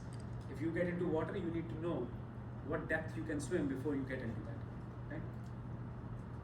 So with that, should we take a break? Yeah, sure. Right? Time to take a break. Yep. So let's take 10-minute break. I am really tired. You're right? No, you're broken. Then we will talk about exposure profiles. Okay? So, Chief Risk Officer. Sorry. Oh, Chief Risk Officer. So they. yeah. So Prasad reports into the Chief Risk Officer on the phone. So he's Chief Operational Risk Officer. No, non-financial. Non-financial. That's a new word. Yes. New term. It used to be called operational risk only, right? So Yeah, there was only operational risk, but then they added all Became these fancy. other things and they called it non-financial risk because it's more kind of the same. Let me drink some water. Oh, I did see some of you clicked on my article. I don't know if you read it, but. You can see You who didn't clicked. do? I also clicked. No, I my finished half, I was like, no. After Reaction. UConn email was sent by Lynch, what's her name? Lindsay.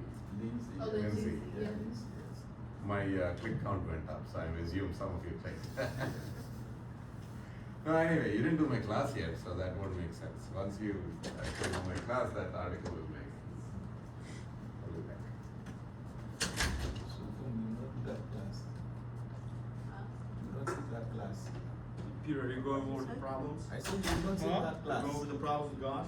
I'm looking Are you I taking, said are you you don't doing say- problems, questions for Gosh? Are we going to take that I'm class? going to, yeah. What's the idea, sir? I thought you were doing it now. Oh, okay. That is the risk management class. Now when? I think that because For of 10 minutes? SMF, No, I've been doing it all class. but maybe like Yeah. join as a I conference. rather looking at the class.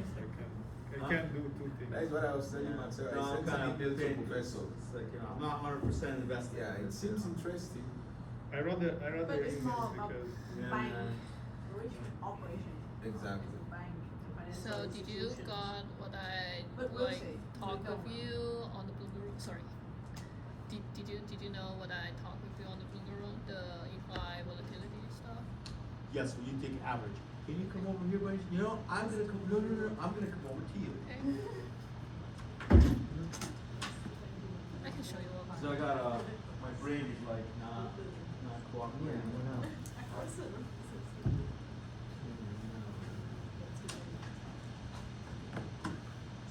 Yeah, we need to use that for question two, like the third one, you know? Percent C? Yes, that's why he's asking for the Yeah, and I implied want, volatility. God, man, it's killing us, man. Ghost is calling implied volatility to imply variance. Okay, so watch this. Uh-huh. So this is where I got again kind of stuck, I guess. So oh yeah, I'm so sorry. Yeah, I'm like working into screens here. Okay, so and let's do plus. Peter decided to join us finally. So okay, so we did it for that one. So right, so we did sigma implied volatility by using this. So again, now we're gonna need to do this one, right? and this is where like, What is this implied volatility come from? remember this? No, remember we used the Black-Scholes? Yes, This is the number. That's where it came from. Now, but none of the implied volatility is 20%. did it round It it should up? be 21. Right? Did, Oh, did it round it? It did round it up. You see? Okay, yeah. Ah, okay. Let's do this. Okay, so let's do this now again. So let's go to data. What if analysis, right? Go seek. So we're using that. Yeah, we're using that. Is that correct? No, you should create one more Black-Scholes price for the second call, because like you should link to the different strike price. Yeah, okay, that's what I didn't say. We need to, well, but I already changed the data. I put Oh, this you 75, so I'm like changing it, you know, like as always I need it. So time to expiration didn't change. The only thing is the strike price changed, right? And risk-free rate is the same, everything's the same. So why would you need to change? I'm just gonna run this for each number. D1 and D2 should be changed. Say again what? Your D1 and D2 should be changed. Okay, sorry. You can just run it. Then you see after. Yeah, it's 6.21, right? Like, because if I put 235, what was it, 235, the other one? 275. No, 275, what was the 235, right, the other one? Oh, yeah, 235, oh my god. So that was 2607, correct, so, okay. Back again, okay. It tells it the money out. 2607.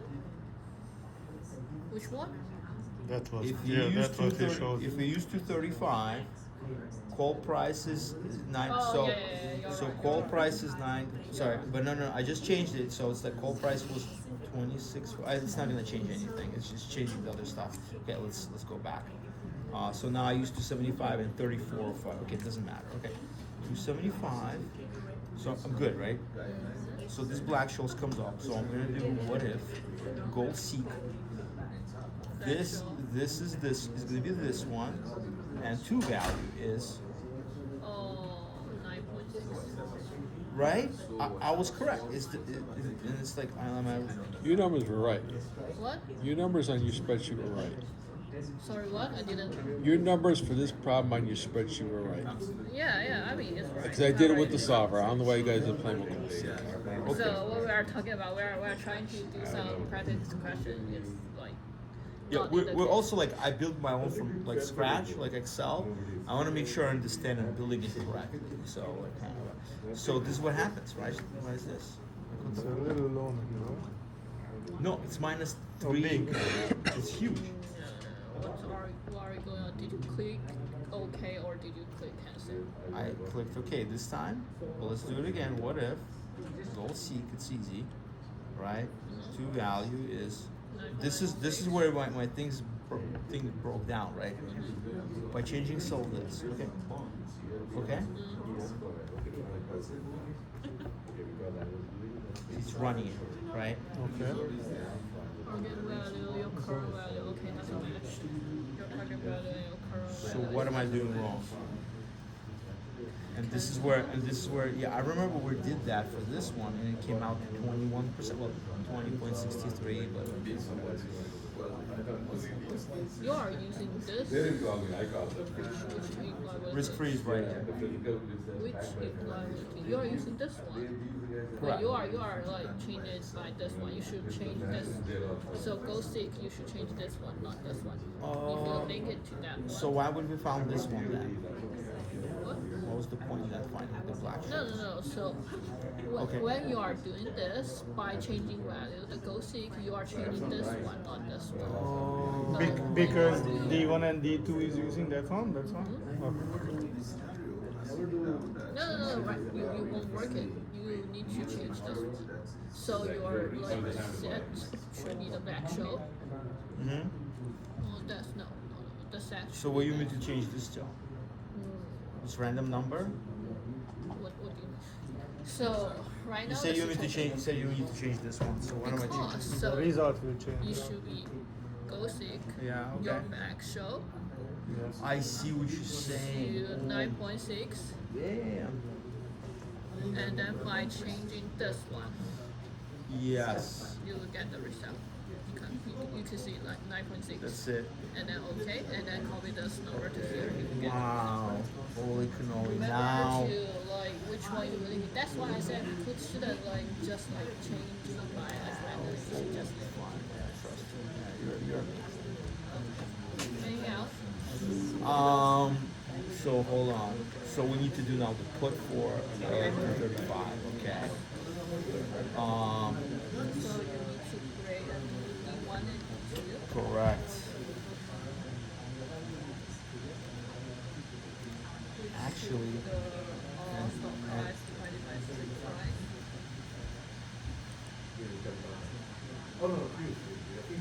correct. So now we're going back. Let's go back to 235 just in case. Yes. 235. Okay.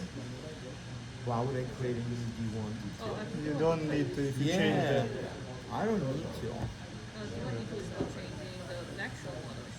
Yeah, but like black shoals. But it's only using this and that and that and that. Yeah, but it's changing in like different place. So it's using the street price multiplied by This the is power of negative 3 multiplied by the 3. So you should reverse it. Reverse this formula, right? Can you show me? So it's using your street price multiplied by the. Oh, let's do this. Okay. Yeah, okay. That cell uses that one. Okay. Okay. So let's do this. You don't understand why you need to copy them? No, it's okay. D1. No, we're still doing D1, D2 because the formula is going to be different. Not for this though. For this, it's going to be the same. So for D1, the D2 is the same formula. Am I correct? No, it's not. Can you click on your formula? I'll pull up mine. So like E1 is equal to the ln of the stock price divided by the street price. Stock price by the strike price. Stock price by the strike price, correct. Then Plus the risk-free rate. minus the dividend. Yep. Plus the 2.5 multiplied by the probability. Yep. Power of 2 and then In the power of 2. yes, and then multiplied by the time to maturity. Correct. And Nothing then changes. divided by the equal probability multiplied by the square root of 17. Correct. Nothing changed. It's the same. It's the same formula. For so I'm just gonna do it. But then like the Black Scholes is changing. Got it. So let's do this again, if you don't mind. Thank you. So let me see B6. So strike price first? Okay. Strike price 7, okay. Multiplied by the power of ESP.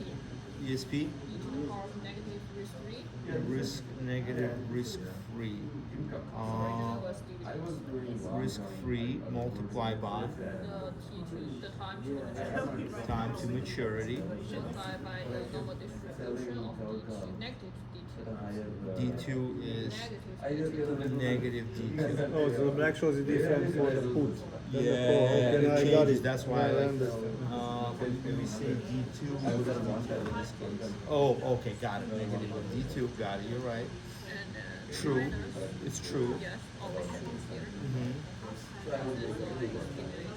Minus Minus the stock price multiplied by the power of dividends, ESP, ESP, so dividend 0. multiplied by the time to the maturity, Time to maturity, correct. Same. multiplied by the normal distribution of negative. Negative D1. Man, overkill. This is not that. That's what I said, that's what I used to do. I always am careful, I don't lose my stuff. And I just take, I will be on the reasonably smaller. 7.9. Okay. So now, what am I doing is, I'm gonna do this. Yeah, that's why. What if I go seeking? I'm gonna click this. Even in To a value of 7. Yeah, that is the. Point. It's the spot rates. You don't have the forward. Do this. Remember Peter? Like goal seeking. I'm like already losing my mind. This. The value of 7.19, right? Oh, because we're using the ES. So that's it. You can just 0.9 by changing cell here. Bam. What? 42.7. Is that correct? check. Alright guys. Guys ready? Yeah. Couple of missing. Yeah. Turn on the Yeah, I did.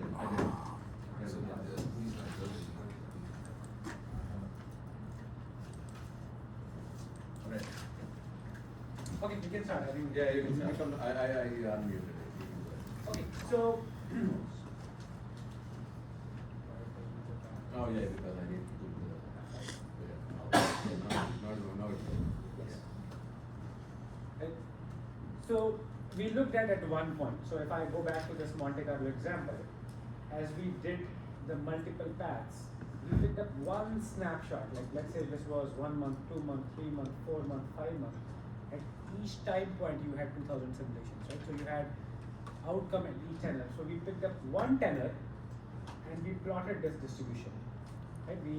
We said like let's pick up 6 months time frame. At 6 months you plotted 2000 outcomes, you got this distribution and you calculated your CCR metric. Now imagine that at each point you are calculating this metric. Because you had 2000 outcomes here, you do the same plotting over here, you get a PFE, you get a expected value, you get a expected positive exposure, same thing 2 months, 3 months, 4 months, and then you get 6 months. So when at each time point you plot a distribution, let's say I calculate PFE here, I calculate a PFE over here with 95% confidence interval, I do a PFE over here, and when you plot that PFE, over time it will look like this. This is what you call as exposure profile. Not a one-time snap, because this was one time point we talked about. But if you plot it during each point, what it's telling you is if you are standing at T0, in 2 years, what is the worst outcome you can have? What is the maximum exposure you can have? Then it's saying in 4 years, what is the worst exposure you can have? Right? So you're plotting it. This will give you, like when we were standing at 2 months, we were saying how much maximum you can lose by month 4, how much maximum you can lose by month 6. This exposure profile will give you that kind of outcome at each point. Right? So when you connect exposure at each point, you start plotting it for each future point, you start getting exposure profiles. And this is important because now when you look at this, let's say it was a 10 rather than a 6 year forward. If I'm saying that it was a 10 year forward, you know that along the way the exposure will grow, right? And why the exposure will grow? Go closer to maturity. So you're standing here, Yeah. right? In this FX forward, you agree on a rate. And when do you exchange the cash flows? In the future? At the end? Yes. Nothing in between? At the end.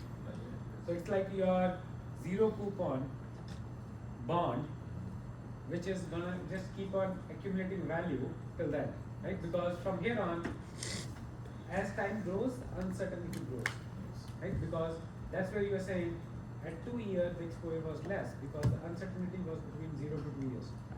If you start extending it over time, just think your volatility multiplied by the square root of t is how this profile will grow, and you will see this is parabolic, right? Because this grows, so the more the time to maturity, more the uncertainty has the exposure will grow, and the exposure in an FX forward grows with the square root of t, right? So that is how you will see this plot, like where you could at any point, and if I have to set a limit, and you could say over here, at the maximum I can lose 3% of my notional. So if in that case, we were talking about a 12 million USD with a 10 million euro, what you're saying is what you can lose is maximum is 3% of that notional. So 12 million, 3% of that 12 million will be your 360K. Right? So this is how you can say that at time 2 how much you can maximum lose. If it was a 2-year trade, if it is a 4-year trade, how much maximum you can lose, and that is how you put a limit, how much I'm comfortable to lose. Right? Now, in this case, and this is the plot you have. So let's say in this case, the volatility of the FX rate doubles. What do you think will happen to this profile? This is assuming a volatility, right? It's assuming the FX will go up and down, and it's running 2000 simulation. It's giving you this exposure profile. Now, if the volatility doubles, It's what gonna do you think? quadruple. How this will look like? It'll quadruple. Quadruple. It It'll will go, it quadruples, it doubles. It will go up Yeah. like this, right? So the way you look at this volatility, like you are saying at this point, how much that volatile is. If it's more volatile, your 97% will be higher, right? Because if I take this and I say this is a volatility small, if I take this much big volatility, and if you have to calculate 97.5, that will come higher. So this whole plot will become like this.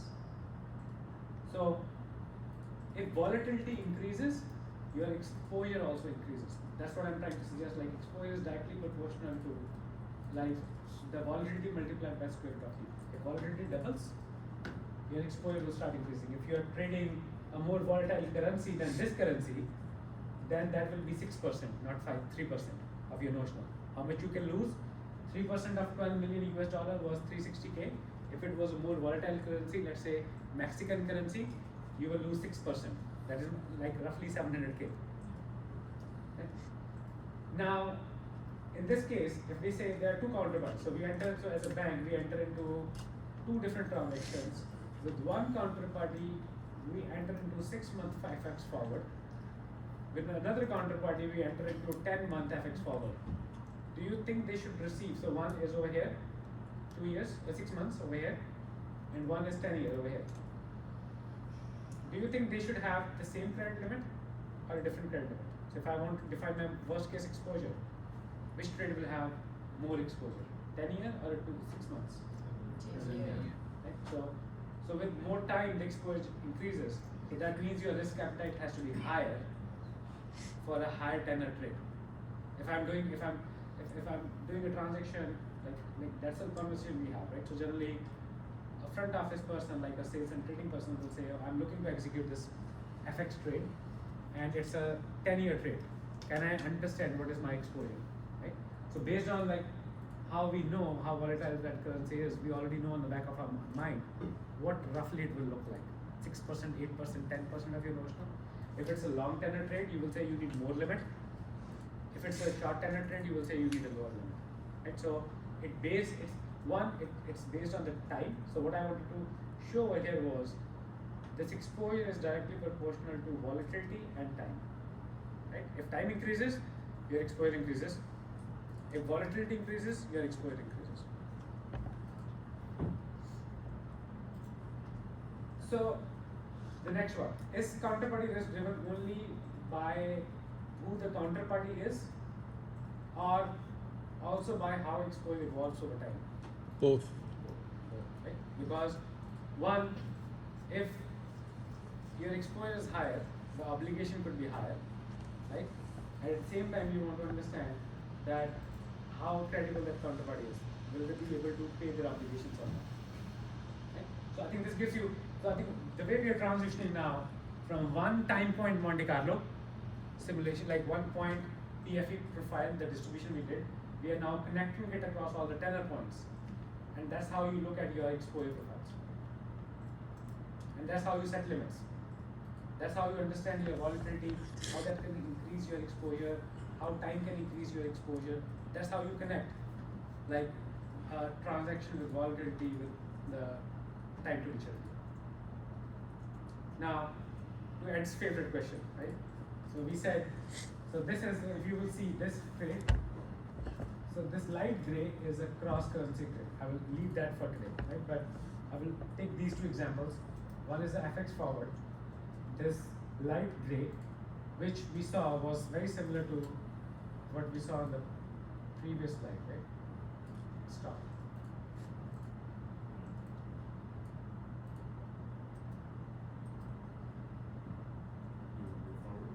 Back.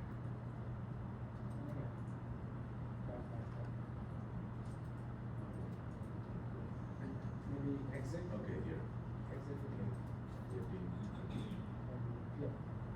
yeah. Now, so we saw in the FX forward, we said the obligation, so the currency is exchanged towards the end, right? So you accumulate all the risk till you settle the trade, right? But if you would see this is an exposure profile for an interest rate swap. Who can explain me what an interest rate swap is? You're exchanging a fixed coupon payment for a variable coupon payment, like every 6 months, whatever the bond is gonna pay. So let's say it's a 10-year, right? So Yeah. let's say it's a 10-year trade, right? For interest So you gotta exchange cash 20 times. Yes. So let's say every 6 months. You Yeah. do it, right? And why banks do it? Like for example, somebody will come to SMBC and say, "Can I take a 100 million loan?" So the way you will extend loan is on a floating rate, right? So you will say whatever SOFR is, you give me 2% more than SOFR, but they don't want to take this volatility. Like how you see, like when you take a mortgage, you have two options. One, you can get into a floating rate. You say, I will just take a floating rate. Whatever the market rate is, I will pay you 1 or 2% on top of that. Another way is you convert. So once you do that trade, the banks over here also give us a 30-year fixed mortgage, right? The way companies do that, they will take a loan, then they will enter into a swap, saying, like, we have to pay someone floating, you give us floating, we will give you fixed. So you are converting that floating to fixed payments, right? So what happens in that is, you are, like as Cliff said, you're gonna exchange payments every 6 months. So let's say it has 20 payments, right? Now, in this case, at 2 years, you are already, it's a 10-year trade, so by 2 years, you have already paid some cash flows. You are only left with certain cash flows, right? So there are two forces that are getting applied on this. In this case, FX, it was all accumulating, right? But in this case, as it starts going up, and as cash flow starts settling, it's going to create a downward force, right? So it's going to peak somewhere over here, because now you are getting an offset of the uncertainty with the remaining payments that are left. That's why in the interest rate profile, you would say, like, I will start with 0, but I will also end with 0, and the peak will occur somewhere in the middle. Right? All these trades have the same maturity.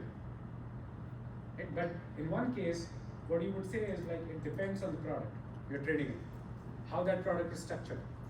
Are you getting any cash flows? So anyone knows where this peak will occur exactly during the middle. It's not at the start. It's not at the end. Where do you think this peak will occur? For interest rate swap, Yes.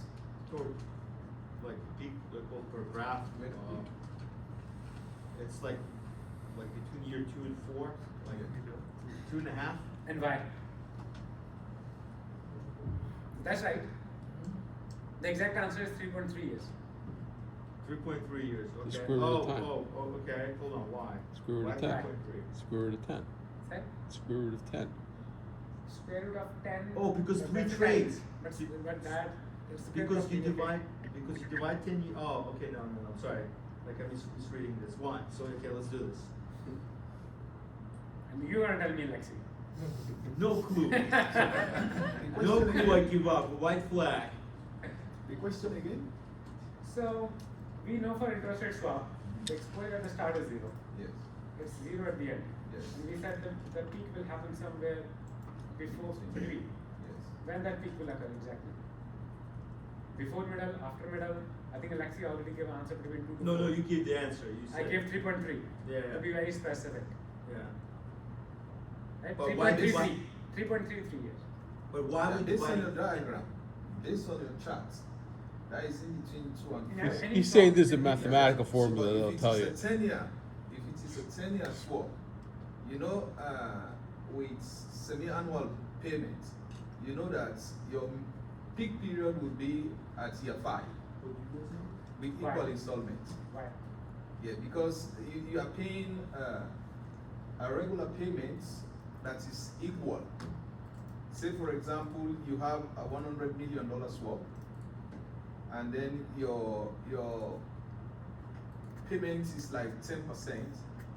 Okay, so for every half year you pay 5%, and then you realize that the midpoint will always be in between.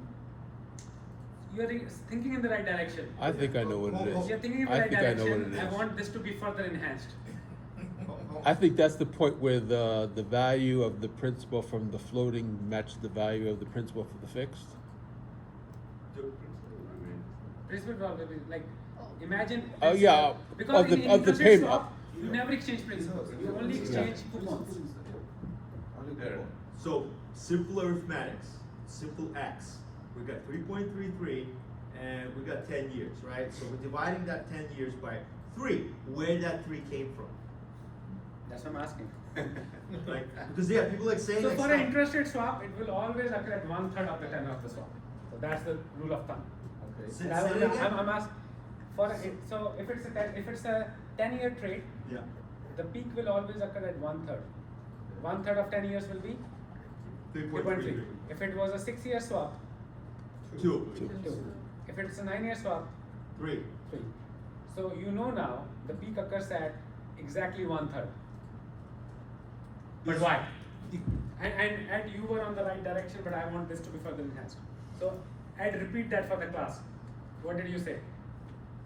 Now, I would just say that, I said assuming that you have a 10-year swap, and then you are paying a regular coupon equal, which is for a 10-year swap, which means you are making 20 payments.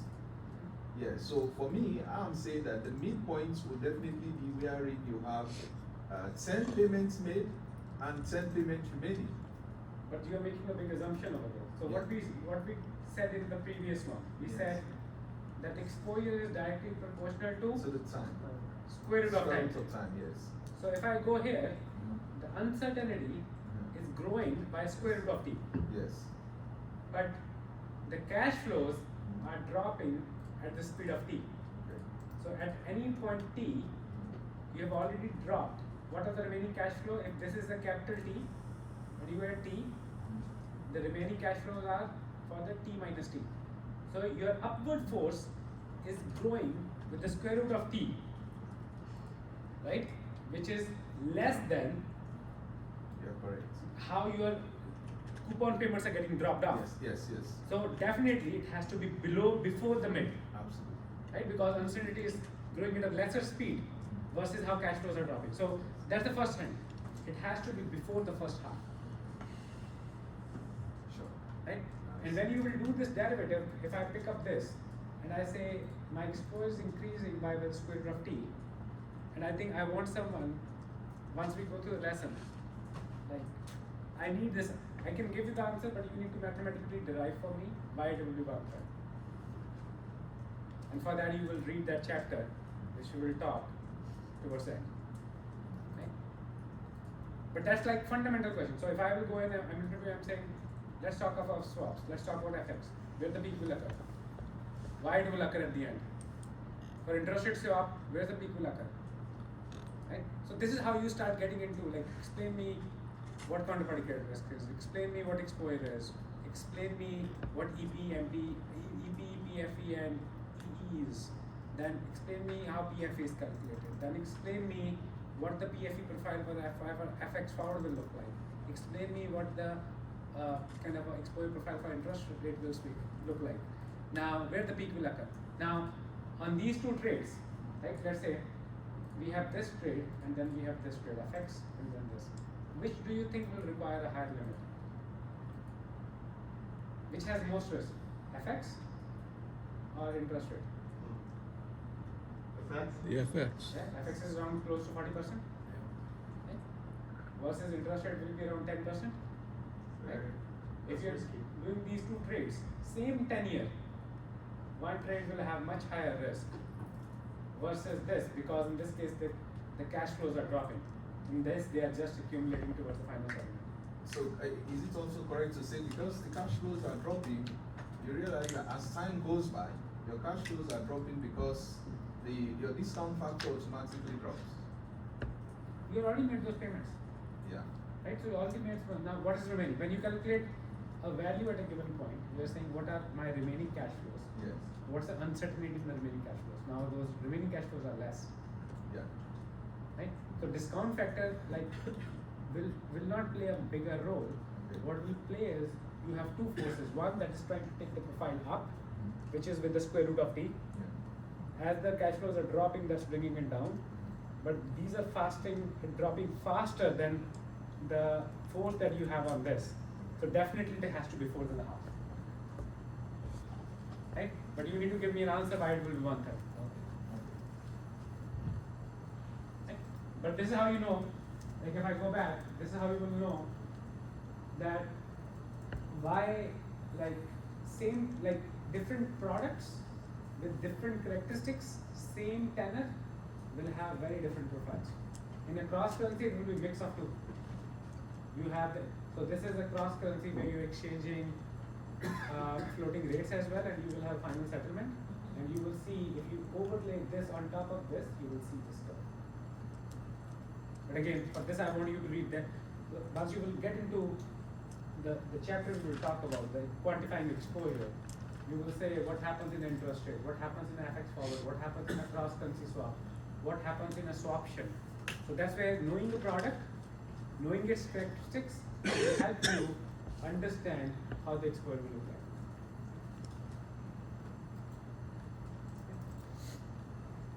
Now, so now we know the exposure profiles look different for different products. Now let's say what drives exposure, right? So as we discussed in FX example, more time, more uncertainty, right? A 2-year FX forward will have a higher PFE. A 10-year FX forward will have a higher PFE than a 2-year forward, right?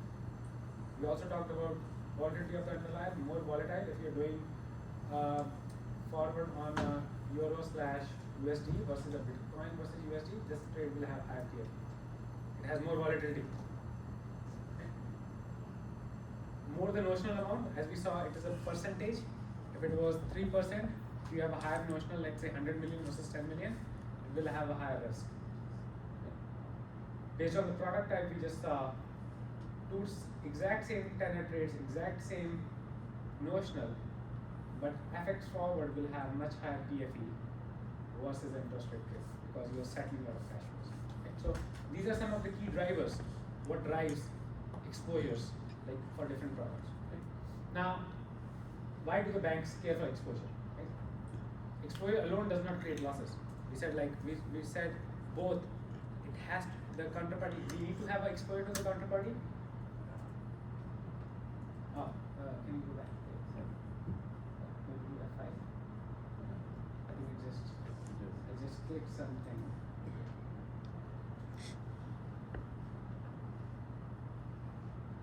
So exposure alone cannot create losses.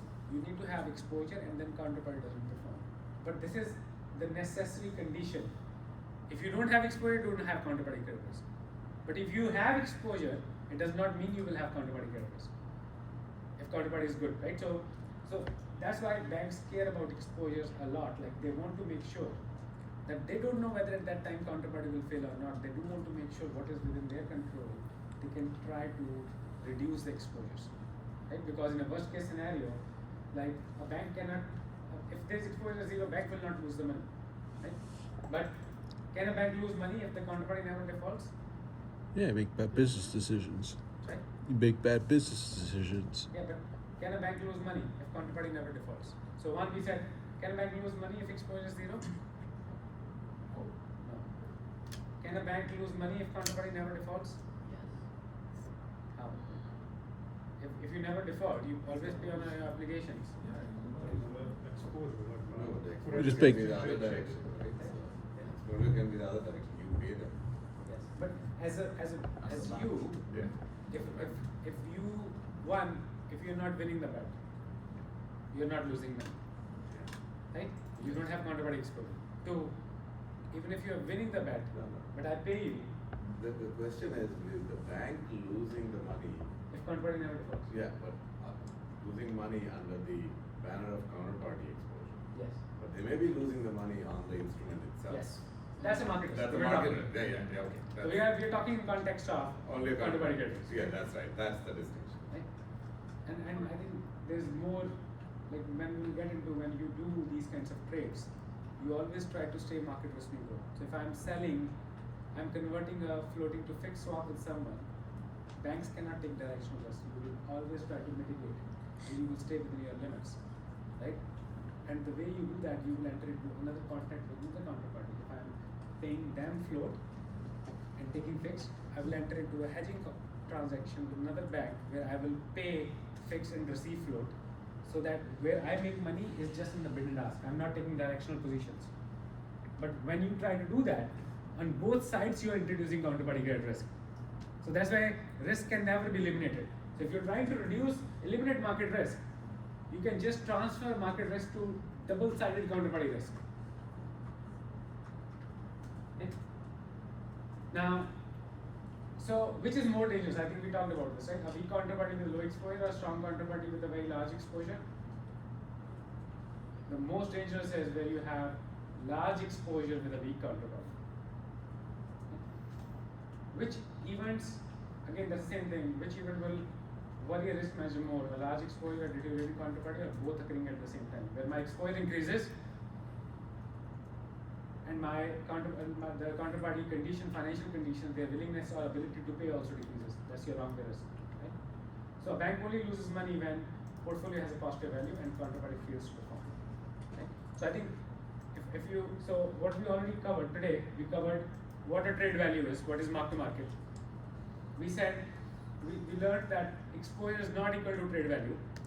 Exposure is the max of 0 and trade value. It can never be negative. Then we talked about, you know about your current exposure. What about future exposure, right? So you know what do you know now? You don't need models. But estimating future exposure, we talked about various approaches. We talked about historical approach, parametric approach. We talked about Monte Carlo. We talked about what banks use Monte Carlo. We talked about CCL exposure matrix. What is expected exposure, expected positive exposure, potential future exposure. We talked about how if we plot each tenor point we get exposure profile. We talked about what exposure profile look for different products. We also talked about what are the key exposure drivers. And then just having exposure does not mean loss. You need to have exposure and counterparty should not perform for you to have a potential loss. Okay? In next class we will more talk about knowing you will get exposure, how banks mitigate exposure. And we got a flavor today, collateral, netting, exposure limits, but we will talk in much more details and much more instruments, how you do that. With that, any questions? Anything that is clear? When you were doing your Monte Carlo simulation, are you doing that for each loan or for each loan partner? If you're netting, you probably only have to do it for each loan partner. You just net all their loans together. So you don't mean loan, you mean multiple interest rate swaps, Yeah. right? So you're talking about trading derivative instruments, right? Yep. The way to do that, so first of all in a Monte Carlo, you will simulate the underlying risk factor in a FX. So let's say you have two forwards, right? One is But say you two guys have 100 trades in between you. Yep. You're not going to do the Monte Carlo simulation on 100 different trades. You're going to do what the net difference is between the two of you. Yeah, but to get to the netting, you really need to know what payments each of the trade will change on the parameter. So right? you're going to go down to each trade Yeah, itself. each trade, but Okay. then you can aggregate that and look at the counterparty's netting in the end, but you need to know where they're going to move. So the first thing you will simulate is FX rate. So you will say across these 100 trades, what are the different FX rates I have? Yeah. You will simulate each of the FX rate 2000 times. Then you will value each swap, each trade separately. Okay. Then you will say, let me take a snapshot at each time. Let me now net Net like that. the net mark to market. Then we'll- And let calculate, will I have current exposure, which is not the trade value, Yeah. which is flow to 0. Right? From there on, you will start doing these distributions. So you will calculate at each trade first, then you will come at the net portfolio value, then you plot that portfolio value on a distribution. It's pretty necessary because the factors have different effect on each trade, right? So you can't really get to the end result without knowing what that effect is. Anyway, so somebody asked me about an exam. That's when we thought about an exam. We didn't think about it until they asked me. So, because this class has all been, created in a week. So we are going to, I sent you an email, but it's going to be a 20 question, multiple choice, multiple answer questions. So it's pretty easy. You can finish it in half an hour. And it will happen on the last class of this last session of this 5-session thing. So we'll take the. Maybe 4th or 5th. We will see next week if people read the lectures, like the readings, then it will be on the 5th. Otherwise, it will be on the 4th lecture. Right? So will it be an in-person or online? It's in person because we have 5 in-person classes. So you're going to be here anyway. We'll do it in the same time. So it'll be in person. There's only one student. The student on what's the name? I'm sorry. Tram. Yeah. Do you plan on coming in at all or not? She's in California. I don't think so. Every session? Yeah. Okay. Now we got to do something for her. We'll figure that out. But we thought we'll just do a paper-based in session. It's multiple choice, so it's not really. I can create a quiz on Husky, which means I have to type things. That's more work. That's all. I have to key in the exam. That's all there is. So, You can give one of them, like with the answers. yeah, Put the quiz there. Right? So I think the readings for what we learned today within the John Gregory 4th edition, I think the good readings will be your chapter 11, which is your future value and exposure, and then chapter 15, which is quantifying exposures. Right? So supplement what you're learning, because that's how you will start backing the practical knowledge, like how I'm explaining with academics. I could have started with academics. That will be too much math without getting the intuition. My main idea is to give you guys intuition first and bring that academics along the way so that you can marry the two. Yeah, and I'll curve the responses so nobody gets a really bad score. So you don't have to get all 20 right. Okay. All right. Any other questions? Anyone? Thank you. See you next week. Thank you so much, Professor. Thank for you. your support. Now I think I have the recording, so I can upload it. I think Yeah, so. I mean, take a day. Email or website? Let me check. I forgot that it's 1 week. All right, Twitter, I'm signing off. I got access to the recording of the lecture 1, and I think this one, do you want me to upload it in the Google Drive or anywhere and then send it to our class maybe? Yeah, no, I actually should create another folder, like Professor Ghosh creates that folder, right? And then you upload there. I'll do the same. Yeah, okay. I'll do the same. I'll do it again over the weekend when I have time. Okay, thank you. You can call me good. Probably near one class. Oh, thank God.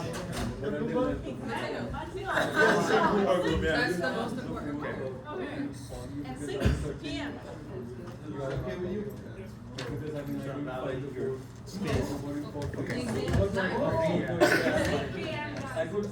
Whenever you're ready.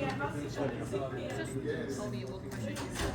So, what was your average? I can't say that. Bible literacy. So you can find. 32. Huh? 32%. Out of state. And like, 32%.